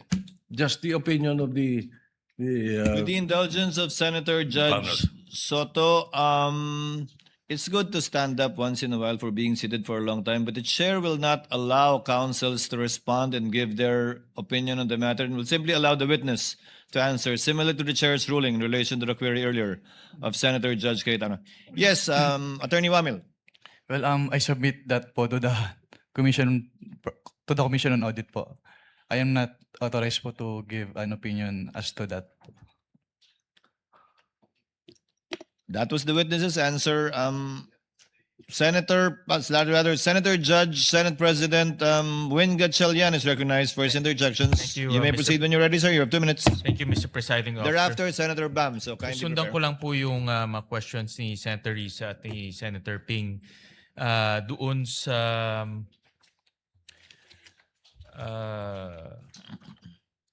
payment of rewards to informers without documents evidencing the success. Kanina natanong ni Senator Ping at ni Senator Risa tungkol dito. Ngayon, anong klaseng ebidensya ang hinahanap ng COA, ikaw in particularly, evidencing success? Since yung circular naman po ay walang binanggit na particular evidence, ang tinitingnan na lang po namin sa mga sinasubmit ay yung causal link between the successful information gathering or surveillance activities and the information given by the informer. Can you give an example kung paano ginagawa niya ng ibang agencies? Opo. Nagsasubmit po sila ng certification po, Your Honor. Give me an example lang. No? Ano yung causal link? Anong example ang binibigay ng ibang agencies? Nakalagay po doon kung ano yung naging successful surveillance or information gathering nila at kung yun ba ay dahil naging resulta nung information na binigay nung informant po. So ganun, may nagbigay sila ng reward or nagbigay ng pera para sa informant at mayroong success. Ganun kasimple. I can only say lang po yung kung ano yung sinasabi dun sa provision ng Joint Circular, Your Honor. I'm referring to the other agencies because I want to understand bakit hindi sila, allegedly, bakit hindi sila nakasubmit. Anong ginagawa ng ibang agencies na audit mo? Hindi ko na po pwedeng i-disclose yan, Your Honor. But in simple terms, may reward at may success.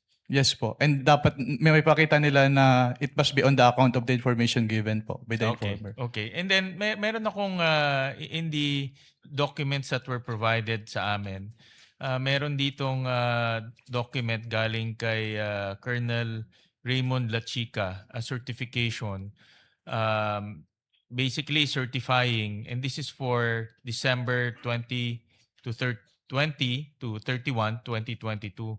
At nakasabi dito, no untoward incidents in the implementation of the Office of the Vice President programs, project activities, as well as engagement of the Office of the Vice President. Hindi ba itong certification, no untoward incident, nagbigay ng reward, hindi ba ito sufficient to say na successful? Hindi po, Your Honor, kasi hindi naman po pinakita dyan yung causal link between the successful intelligence gathering or surveillance activities dahil sa information na binigay ng informant. Kasi in my own analysis, merong reward na binigay, walang untoward incident. Opo. That is the end goal, peaceful. Opo. Bakit hindi ka tanggap-tanggap itong para sa'yo? Opo. Ikaw kasi nag-audit nito. Opo. Yun nga po, Your Honor, since we base our findings kung ano po yung wordings ng Joint Circular. So yun po yung tinitingnan namin, yung causal link between the successful information gathering and surveillance activities vis-a-vis yung information given by the informer. So dapat po maipakita. Who determines the causal link? Kasi that's very subjective, di ba? Opo. Dapat po maipakita nila yung But who determines? The auditor po. Which is ikaw in this case. Tama?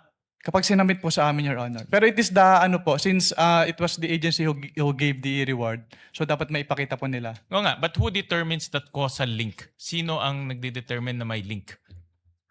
Si auditor po. Which is ikaw nga, no? Kasi ikaw ang nag-audit nito, tama? Yes po, Your Honor. Okay. And dahil tinitignan ko parang mayroon naman certification, but I want to understand bakit hindi siya pumasok doon sa hinihingi mong dokumento. Opo. Hindi po kasi pinakita dyan, Your Honor, na yung naging result ay dahil sa information na binigay ng informer. Yun po kasi yung gusto naming makita. All right. Thank you. Thank you, Mr. Presiding Officer. Thank you, Senate President. Next to make his interjections would be Senator Bam Aquino, thereafter Senator Marcos. You may proceed, sir, when you're ready. You have 2 minutes. Maraming salamat. My question is for Attorney Poa. Attorney Poa, what is the official position of the respondent with regard to Piatos, Andy Lim, and all of these names that are brought up? Are they real people or are they aliases? Sir, I would like to answer a question, Your Honor, but that is part of the yes, legal strategy, which you will see when we present our Okay. evidence in chief. That's Again, fine. may the That's chair, fine. may the But I chair understand the question. remind Senator Judge Bam, as far as practical, let's let the witness present their evidences and not allow the counsels to make conclusions of either fact or law, nor divulge their respective legal theories. These are not legal theories. In your previous answers, there was no referral to these individuals as either aliases or real people. In Correct, your previous Your Honor. answers. Correct, because that was precisely our legal theory then, that there was nothing to answer at that point, Your Honors. But we will definitely show you our theory once we are given the opportunity to present our evidence in chief, Your All Honor. right. Maraming salamat, Attorney Poa. Attorney, during your conversation with the OVP, nung panahong binubuo yung AOM, may nagbanggit ba sa kanila na, oh, itong mga pangalan to, alias to? Or never nila nabanggit yung tungkol sa alias nung nag-meeting sila sa'yo? Nung time po na yun kasi hindi pa nila na-submit yung documentary evidence of payments po. So there's never been any indication from their responses or any calls that these names that are being brought up are indeed aliases? Wala. Wala pong indication. Okay, thank you. Yung ibang ahensya na ino-audit ninyo, gumagamit rin ba sila ng alias? We wouldn't know po kasi yung, dun sa mga document na sinasubmit sa amin, hindi naman po naka-indicate if it is an alias or not. And it's not up to you to find out whether these are aliases or not. Yes po, since wala nang pong provision dun sa joint circular, Your Honor, with respect to the Okay. aliases. So itong paggamit ng alias, to your knowledge, hindi nyo alam sa mga ino-audit ninyo, but to your knowledge, gumagamit ba ang ibang ahensya ng mga alias? I wouldn't know po since katulad nga po, hindi naman po bukod dun sa sinasubmit nilang documents, wala pong naka-indicate na yung name ay alias po. And the position of COA is hindi ito bawal pero hindi rin to pwede. Yes po, kasi silent po yung joint circular, Your Honor, as to that. Okay, but your appreciation is totoong tao ito. Kasi may pirma. Tama ba? Lahat ba ng AR may pirma? Sa pagkakaalam ko po ay meron naman po. So kung alias at di ko naman pangalan to, pipirmahan ko pa rin. Or pag alias ba ay dapat wala nang pirma. I wouldn't know po if it is an alias since wala naman po naka-indicate dun sa document that it is an alias po. Okay, and we'll give the defense their time later on during their part to talk about this more as part of their strategy. Sige, let me change topic. Ito yung mga tanong ni Presiding Officer, ni Senator Cayetano rin. Yung pag-escalate from AOM to notice of suspension, to notice of disallowance, to referral to the Ombudsman for cases. Years ba ito? Time ba ito? Oras ba ito? Ano yung decision point ninyo para iakyat to the next level yung or i-escalate to the next level yung mga utos ninyo? May clarify po kung ano po yung next level po. So from AOM to NS and NS to ND and ND to referral to OMB. Kapag AOM po, meron po silang 15 days to reply to the AOM. Tapos kapag hindi pa rin sila compliant with the findings po, that's the time that we issue a notice of suspension. At kapag naka-receive po si agency ng notice of suspension, meron po siyang 90 days within which to comply. Pero pag hindi po rin po sila compliant, then doon na po kami mag-i-issue ng notice of disallowance. Okay. In general, not the case of the OVP and DepEd, kapag may notice of disallowance na naniningil na kayo, di ba? Yes po. And the next step is to refer to the Ombudsman. May remedy pa rin po naman si agency. Paki-explain nga ano which ba is yung to remedy? settle, bayaran yung amount or to appeal Within?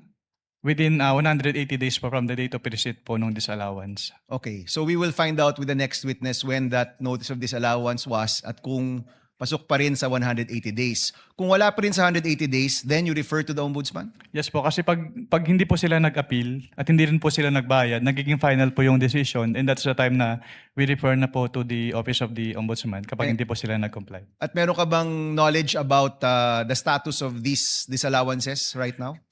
Wala po, since confidential po yan, hindi naman po yan ina-announce sa buong COA, so I wouldn't know po. So let me ask the prosecution, final question. Is that the next witness? Is that going to be the testimony of the next witness? Itong disallowance, 180 days na lumipas at kung may referral to the Ombudsman? Yes, Your Honor. All right. Thank you, Mr. Presiding Officer. Thank you, Senator Judge Bamakino. Next will be Senator Judge Marcos for her interjections. Thereafter, Senator Judge Risa, kindly prepare. You may proceed, ma'am. When you're ready, you have 2 minutes. Yes, maraming salamat, Ginoong Pangulong Hukom. Itutuloy ko lang yung tinatanong ko kanina dahil may nabanggit kayo ng presumption of misappropriation. Tama ba? For personal use. Based on the joint circular po, meron po. Oo, tama. Pagkatapos nun, tinitingnan ko yung joint circular at maliwanag that the presumption for misappropriation arises against the accountable officer. Di ba? Yes, po. Against the accountable officer. Sino ang accountable officer? Maliwanag naman yung joint circular. Sa 3.1, sabi, yung officer whose duties permit or require possession of government funds. Hindi ba? Based on the joint circular po, may ganyang provision. Oo. So yung SDO talaga, yung Special Disbursing Officer has the possession, the custody. Tama yun, di ba? Yes po. O kung ganon, if the presumption na personal use, ayon sa 8.3 ng Joint Circular, failure of the accountable officer to liquidate any public funds is tantamount na nga to that presumption. Hindi Yes, po po. ba? Yes, So, ang tanong dito, sino ang accountable officer dito sa sitwasyon na to? Kasi ang liwaliwanag na hindi naman si Vice President ang payee. Hindi naman sinasabi na nasa kanya yung pera. Ang liwanag sa inyong joint circular that the Special Disbursing Officer is the one who was designated by the head of agency to have custody, di ba? And in the case of the OVP, si Acosta yon. In the case of DepEd, hindi ba si Fajarda yon? That is not entirely correct po, Your Honor. Because under the joint circular, it shall be the responsibility of the head of the agency first to approve yung cash advance. Pangalawa, to Oo nga. oversee yung agency-wide utilization. Pangatlo, to ensure compliance with the joint Unresponsive circular. po. And also po, inattest din po ni OBP yung Unresponsive po. Ang tinatanong ko lang, hindi ba yung designated, yung SDO, si Fajarda lang at si Acosta, hindi si VP, hindi siya yung payee eh. Ang liwaliwanag. pero ang sinabi niyo po kanina yung accountable officer. Kaya nga, so yung accountable officer, yung SDO, nasa JCD Hindi na lang yan po eh. si SDO po yung accountable Hindi, officer, or, Your Honor. ang sabi doon, head of agency or person designated. Oo, ang liwanag sa definition ng joint circular. Mag-yes or no ka lang, kanina ka pa inaaway mo ko lagi. Sorry po, Your Honor. But hindi po ako pwedeng mag-answer categorically since yun nga po yung provision But it's nung- categorical. na yes or Why don't either you go yes back or to your either joint no po. circular? Yo po. Kapag sinabi po kasing Doon categorical, sa it's either yes definition, po. ang or- liwaliwanag, SDO kapag na-designate ng head of office, di ba? But hindi po kasi doon na nalilimit lang yung term na accountable officer kasi may other provisions na applicable pa din po with respect to the term accountable officer. Asan? Kasi napakaliwanag doon sa definitions at pakaliwanag sa 8.3 ng joint circular. Yun nga po yung na-mention ko kanina. Interpretation na ninyo yun. hindi Pinapalawak po. ninyo andun eh. Head of office, Hindi head po of agency, or designated. Hindi po, Your Honor. Kasi yun nga po, nakalagay po doon sa... Sabi mo kanina yes, ngayon no naman. Wala po akong sinabing yes po, O Your sinabi Honor. mo kanina oo, SDO nga in charge. Sinabi ko lang po kung ano yung... Kinonfirm ko lang po kung ano yung SDO po, Your Honor. Attorney Wamel, kindly avoid arguing with Senator apologies Judge po, Your Honor. Marcos. Sige Sorry. po. And kindly wind up, Senator Judge Marcos. Pwede lang itanong kasi nalito ako kahapon.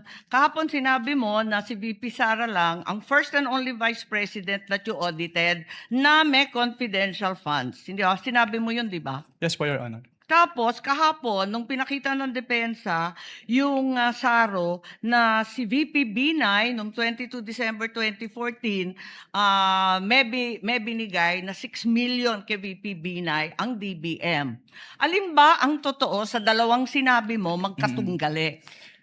Yung pinakita po kahapon ay special allotment release order po. Ano. So nagkakaroon po ng special allotment release order kapag Alam ko merong... kung ano ang SARO, matagal na, tumanda na po kami sa Yes po. gobyerno. Pero hindi po kasi yan niliquidate sa ICFAO. So we wouldn't know if it was used Hindi, or pero not. klaro, may katibayan na hindi ka isa-isang VP, si VP Sara. Your Honor, since hindi po nagsabit ng liquidation, Teka. hindi rin po... Teka, nandun ka na sa ICBAO noong 2014, sabi mo, di ba? Yes po. O kaya nga, Opo. o di kahit si VP Binay may confidential funds, the only VP audited was VP Sara. Ganun If ba I- yon? Since si VP Sara lang po yung nagsubmit ng liquidation. Pero Ba't hindi mo alam? if I may clarify po. Ba't hindi mo alam? Nandun ka na noong 2014. Dapat Opo. alam mo yun eh. If I may clarify po, Your Honor.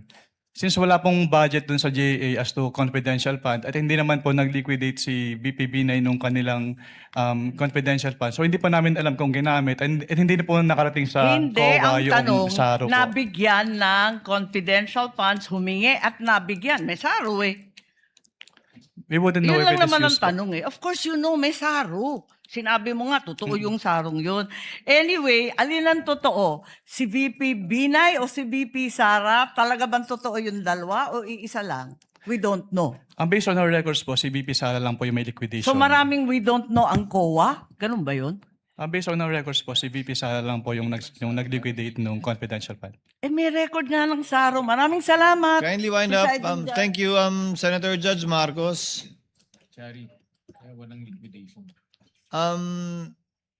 To clarify and finish that point,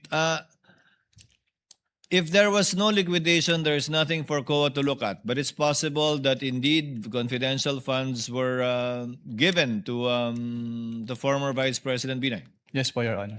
So from your end, alam mo lang, wala kasi walang pinaliquidate sa inyo. Yes po. And wala din po siya sa GAA po ng 2014, Your Honor. Pero kung may SARO nga na pinakita sa iyo kahapon at mapatunayan nila, ibig sabihin nun, meron pero walang niliquidate sa inyo. Maaari po, Your Honor. Pwede po. Yun lang naman yung tanging rason, di ba? Apologies po, may apologies hindi po, nirelease. Senator Ivy. Next to interject is Senator Risa, thereafter Senator Judge Rafi Tulfo. Senator Judge Risa, you may proceed when you're ready. You have 2 minutes, ma'am.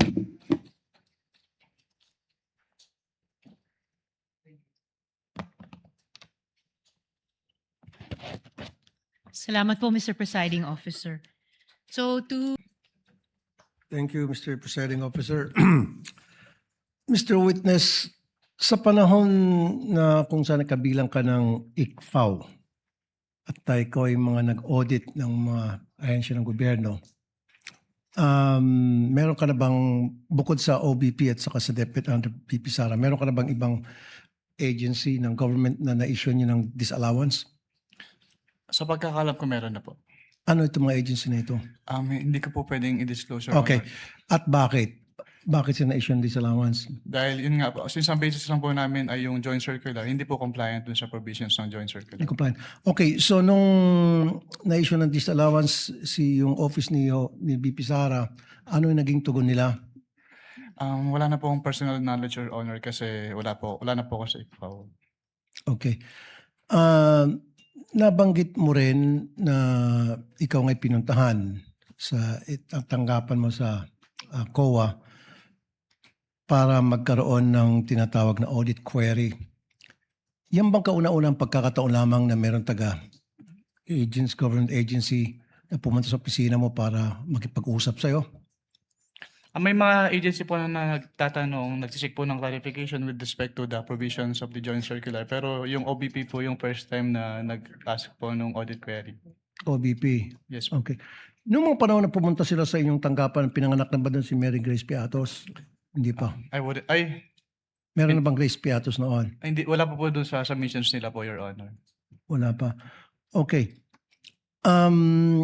Nung puntahan ka ng Chief of Staff ng OVP at saka yung si Attorney na nandito ngayon, nakalimutan ko yung pangalan niya. Ayoko na pangitin. POA. Were you intimidated? Wala naman pong ganun, Your Honor. Good. And yun yung isang unang pagkakataon na sabi mo kanina na may pumunta doon para makipag-usap tungkol sa audit query. Yes po. Okay. Anyway, nothing personal to sa'yo, attorney. You're a good lawyer, as a matter of fact. Dati, nakausap ko siyang meron programang Wanted sa radyo, may problema tungkol sa DepEd, and I call him at sumasagot naman siya. At yung mga sinasagot niya sa akin, okay naman. And for that, hanga ako sa'yo. Doon lang sa programang Wanted sa radyo na mabilis kang lapitan at natutugunan mo yung mga problema na nilalapit ko sa programa ko. Thank you. Thank you. Thank you, Senator Judge Rafi. Mr. Senator Chair. Judge Joel. Mr. Presiding Yes, Officer. what is the pleasure I of don't know if counsel this for is in order, so I would just like to ask if you would allow me to do so. But since I've always been, I mean, they're alluding, I was alluded to, and references were made to the meeting. If you could just give me maybe 2 minutes to just give context to that meeting. But if I'm not allowed to do so, then I will submit to the ruling of the presiding Unfortunately, officer. counsel, no. That's why I also prohibited them from questioning you or Yes, okay. alluding to you in relation to any question. I You will understand. have the appropriate opportunity during your presentation of evidence in chief, if you do so, if you want to explain that meeting. Although I watched you trying to explain it yesterday already, which I will address later. But we will cross the bridge when you present your evidence in chief, Attorney Pao. You will have your chance. Thank you, thank you. I respect that, Mr. Presiding Officer. For his interjections, you may proceed when you're ready, sir. You have 2 minutes. Within 2 minutes. Thereafter, Mr. Presiding Senator Officer. Judge Padilla. What is your level or security clearance level? Top secret being the highest, access sa documents saka information, restricted being the lowest. Meron ka ba security clearance na nag-grant o na-issue para sa'yo? Wala naman. Well, you know, I assume na mataas yung security clearance mo kasi ang hinahawakan mo, ino-audit mo, confidential information, confidential funds, di ba? Yes po, Your Honor. So I wonder why wala ka security clearance. Kasi paano ka mag-audit? Kasi pag may intelligence project, naka-vault yan eh. Lahat ng aliases, yun ang nakalabas. Pero yung tunay na identities corresponding to the aliases, naka-vault. Pag declassified na, terminated na yung program, yung activity o yung project, intelligence project, pwede na ilabas yun kasi declassified na yun. So kung wala kang security clearance, paano ma-access? Yung tulad na sinabi ni Senator Subiri, quarterly, nagpapadala sa Senate President, Speaker of the House, ng intelligence and confidence, paano ginastos? Kasi may oversight powers kami, di ba? So paano ka makakapag-audit properly kung hindi mo alam yung nature ng intelligence project or operation? Kaya kanina tinatanong ko, yung bang evidence of success per activity, ano ba, after surveillance report. And mind you, you cannot call it successful kung negative yung surveillance. Wala nakita eh, pero gumastos ng pera yon. So would you consider that another topic as a success or evidence of success, maski negative yung resulta ng intelligence information gathering, operation or activity, or yung after surveillance report? So kung walang result, negative, ano yun, hindi successful? Hindi pwedeng i-clear? Nakalagay po kasi yung nature ng item is payment of reward. So dapat... No. Pagka kasi nag-acknowledgement receipt, no? Halimbawa, bumiyahe, meron ding informant yung informant, ginasusan, o bumili ng sigarilyo sa sari-sari store, nagkape, kasi kausap yung informant. Wala ka makikitang... Oh, thank you, Mr. President. Kindly wind up, Senator Lacson. Pati ako nabitin eh. You may just respond na lang. We'll wait for your answer. Ay, sorry po. Pwede pa ulit. Ulitin ko hindi lahat ng after surveillance report successful. Negative eh. Wala nakita. Pero gumastos. Hindi lahat ng intelligence gathering information successful. Kasi negative. Pero may gastos yun. How would you classify that? Evidence of success ba yun o hindi? These are practical questions kasi galing ako dyan kaya alam ko yung kalakaran. Opo. That calls for... Yun nga, wala ka security clearance kasi. Kasi naka-bolt lahat yan. Pagka intelligence project, naka-bolt. Pag declassified, terminated yung project, saka ilalabas yun. Nandun lahat yung mga tunay na pangalan ng mga aliases. Opo. Kumuha ka ng security clearance. Wala nga raw.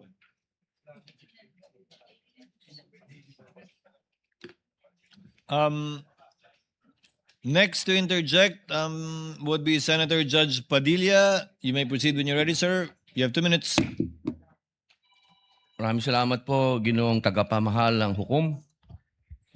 Susundan ko lang po yung mga tanong ko kanina, kabayan, Nueva Okay. Ecija. Opo. Yung una pong cheque ay 125 million December 2022. Tama po ba? Yes po, Your Honor. Opo. Batid niyo po ba na ang founding anniversary ng CPP-NPA ay December 26? Wala po akong personal knowledge about that, Your Honor. Opo. Dahil wala po kayong katulad ng sinabi ni Senator Lacson, wala po kayong clearance, ano? Pangalawa, second check po, 125 million, January 31, 2023, tama po? Yes po, Your Honor.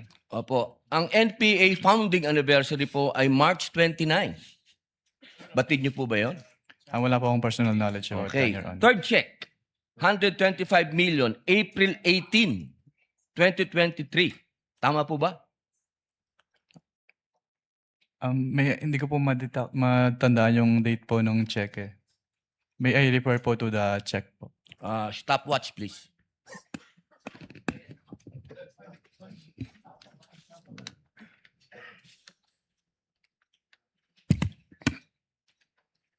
April 18, 2023 po, yung 125 million.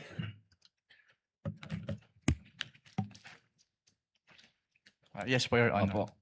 Ang 50th po, golden anniversary ng NDF, National Democratic Front, ay April 24. Kaya ko po nabanggit lahat to. Ito pong mga dates na to, nung December 26, March 29, April 24, lahat po ito, walang nangyaring attack.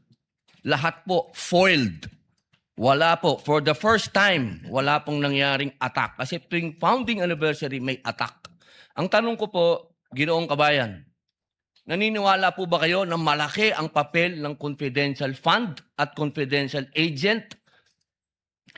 Depende po yan sa kung ano po talaga yung mandate ng agency po, Your Honor. Alam naman po natin na ang DepEd,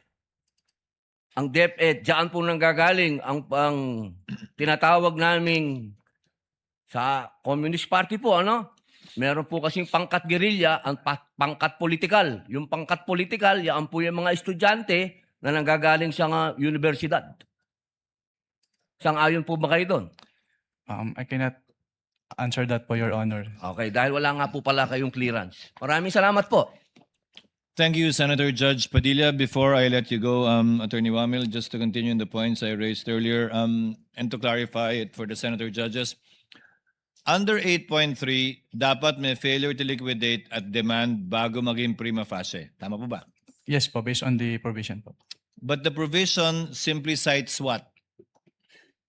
Ano po yung basis ng 8.3? Jurisprudence po, Your Honor. Hindi lang jurisprudence, hindi ba? Kino-quote ng jurisprudence ng Martinez ang Article 217 ng Revised Penal Code for malversation. If you read Martinez, that's the jurisprudence cited by 8.3.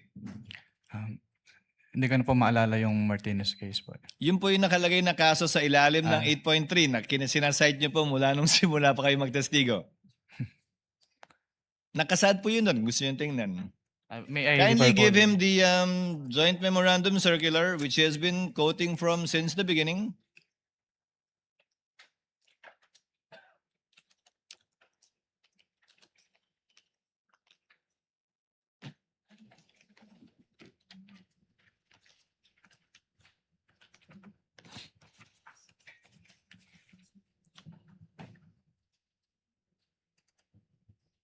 Based on this provision po, yes po, Your Honor. You've been quoting 8.3 the whole day yesterday and today, so I guess you should know the basis. The Martinez ruling of the Supreme Court, which in turn only cited Article 217 of the Revised Penal Code. Are you aware of that, Attorney Wamil? Which basically says na may prima facie para mag-file ng information ng Sandigan Bayan laban sa isang opisyal. Yan po yung kasong yan, hindi po ba? Are you familiar? Hindi ko na po ma-recall po, Your Honor. Now, to go to the details, failure to liquidate. Pag may AOM po bang in-issue, failure to liquidate na yon? Yes or no? No pa po. Pag nakadalawang AOM, failure to liquidate po ba yon? Hindi pa rin. Hindi pa rin po. Pangatlo hanggang panglimang AOM na kulang pa rin yung sinasubmit, may failure to liquidate na po ba? Wala pa rin. Wala pa rin po. Pag nag-notice of suspension, may failure to liquidate na po ba?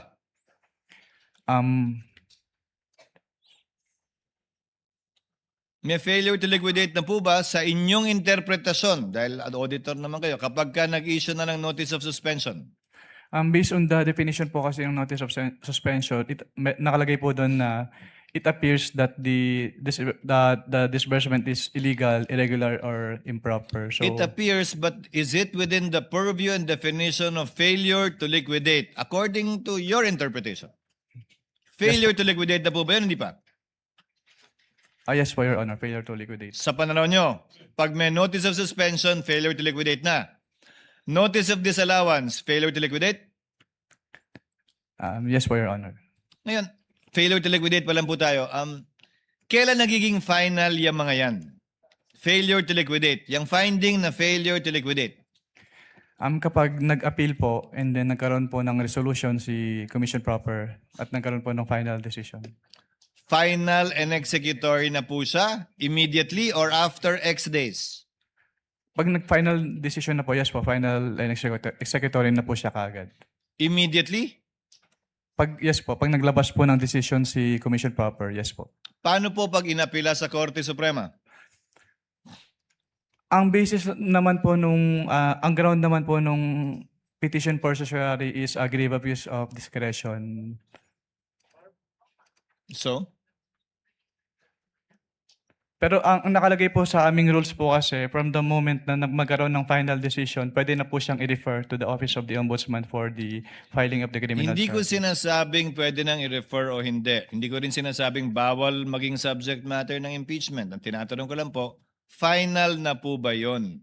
Meaning may failure to liquidate na at final na yung finding na yon o hindi pa kapag ka inapila sa Korte Suprema?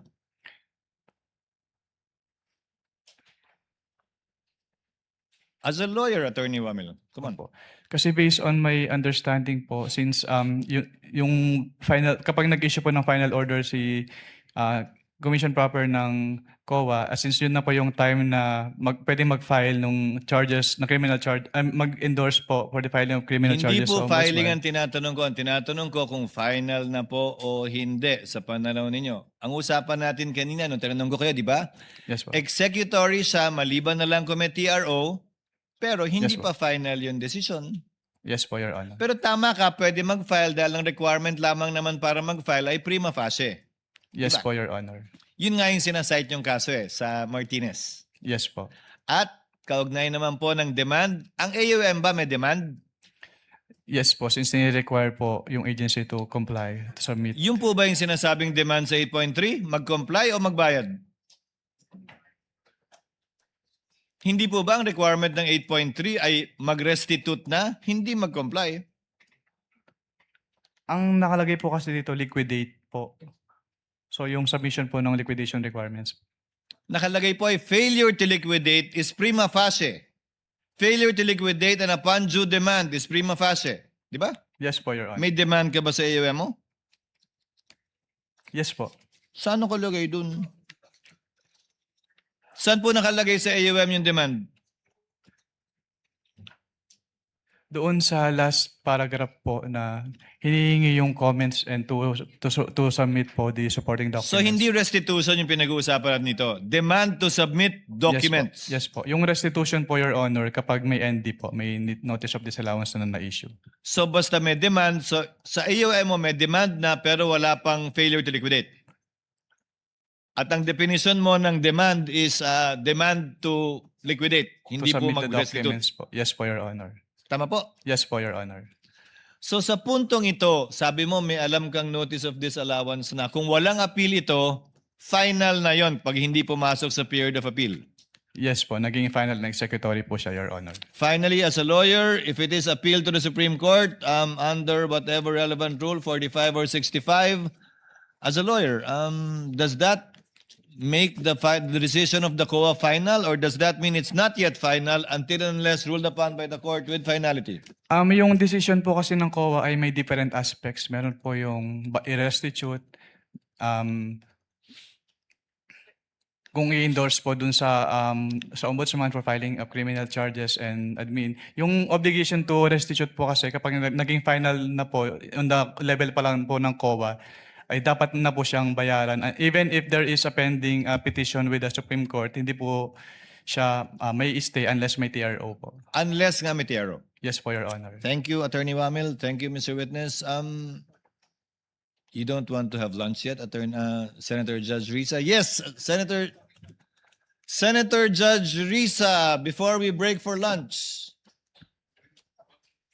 One question each from Senator Judge Pangilinan as well before we break for lunch and move on to the next witness. Yes, Senator Judge Risa. Salamat po, Mr. Presiding Officer. Mr. Witness, isang huling tanong na lamang po. Sa Government Accounting Code, sino po ang mga opisyal na tinuturing na accountable officers? Under the Government Accounting Code, yung disbursing officer, yung accountant, yung treasurer, yung project officer, and the head of the agency po. At tama po ba na under this law, sa sections 101 at lalo na 102, ang head of agency ay primarily at immediately responsible para sa pondo sa kanyang ahensya? Yes po. Salamat po, Mr. Witness. Salamat, Senator Mr. Judge Presiding Pangilinan. Officer.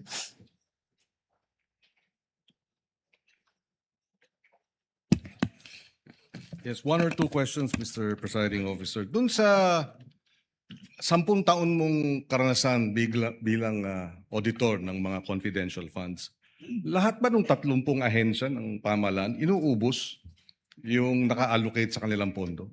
Meron pong iba na hindi po. Merong iba. Yes po. So merong nauubos. Yes po. At dito sa mga hindi nauubos, saan napupunta? Binabalik po nila sa National Treasury. Okay. So dito kasi sa 3 quarters, puro ano yun, no? Ubos lahat, no? 2022, 2023 first quarter, second quarter, diba? Yung mga inaudit mo, ubos lahat, di ba? Based on the documents po, Yes. yes po, Your Honor. Yes, okay. So, pero merong mga ahensya hindi inuubos. Yes po, sa pagkakalala ko. Dito naman sa usapin nung,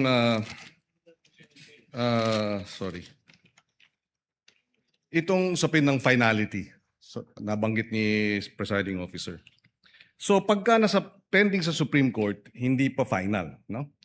Ngayon, kung halimbawa sa AOM sinubmit na ng Office of the Vice President at DepEd yung kompletong dokumento, walang problema, hindi ba? Wala na pong problema, Your Honor. So wala nang tutuloy sa notice of suspension. Yes po. Kung after the notice of suspension, nag-submit ang OVP ng lahat ng kinakailangan dokumento, di tapos na ang boxing, ika nga, wala nang problema.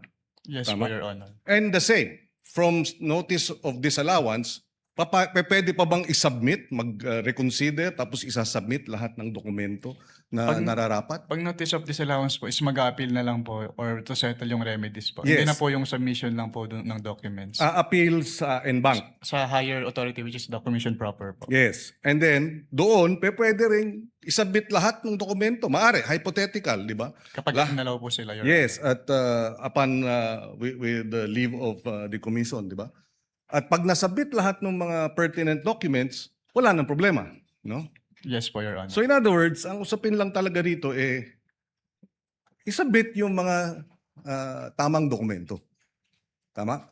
Yes po, Your Honor. And I would assume, pagdating sa Korte Suprema, dahil pending halimbawa sa Korte Suprema, pag sinabit lahat ng dokumento ng OVP para patunayan na talagang ginastos ng tama ang pondo, walang problema, hindi po ba?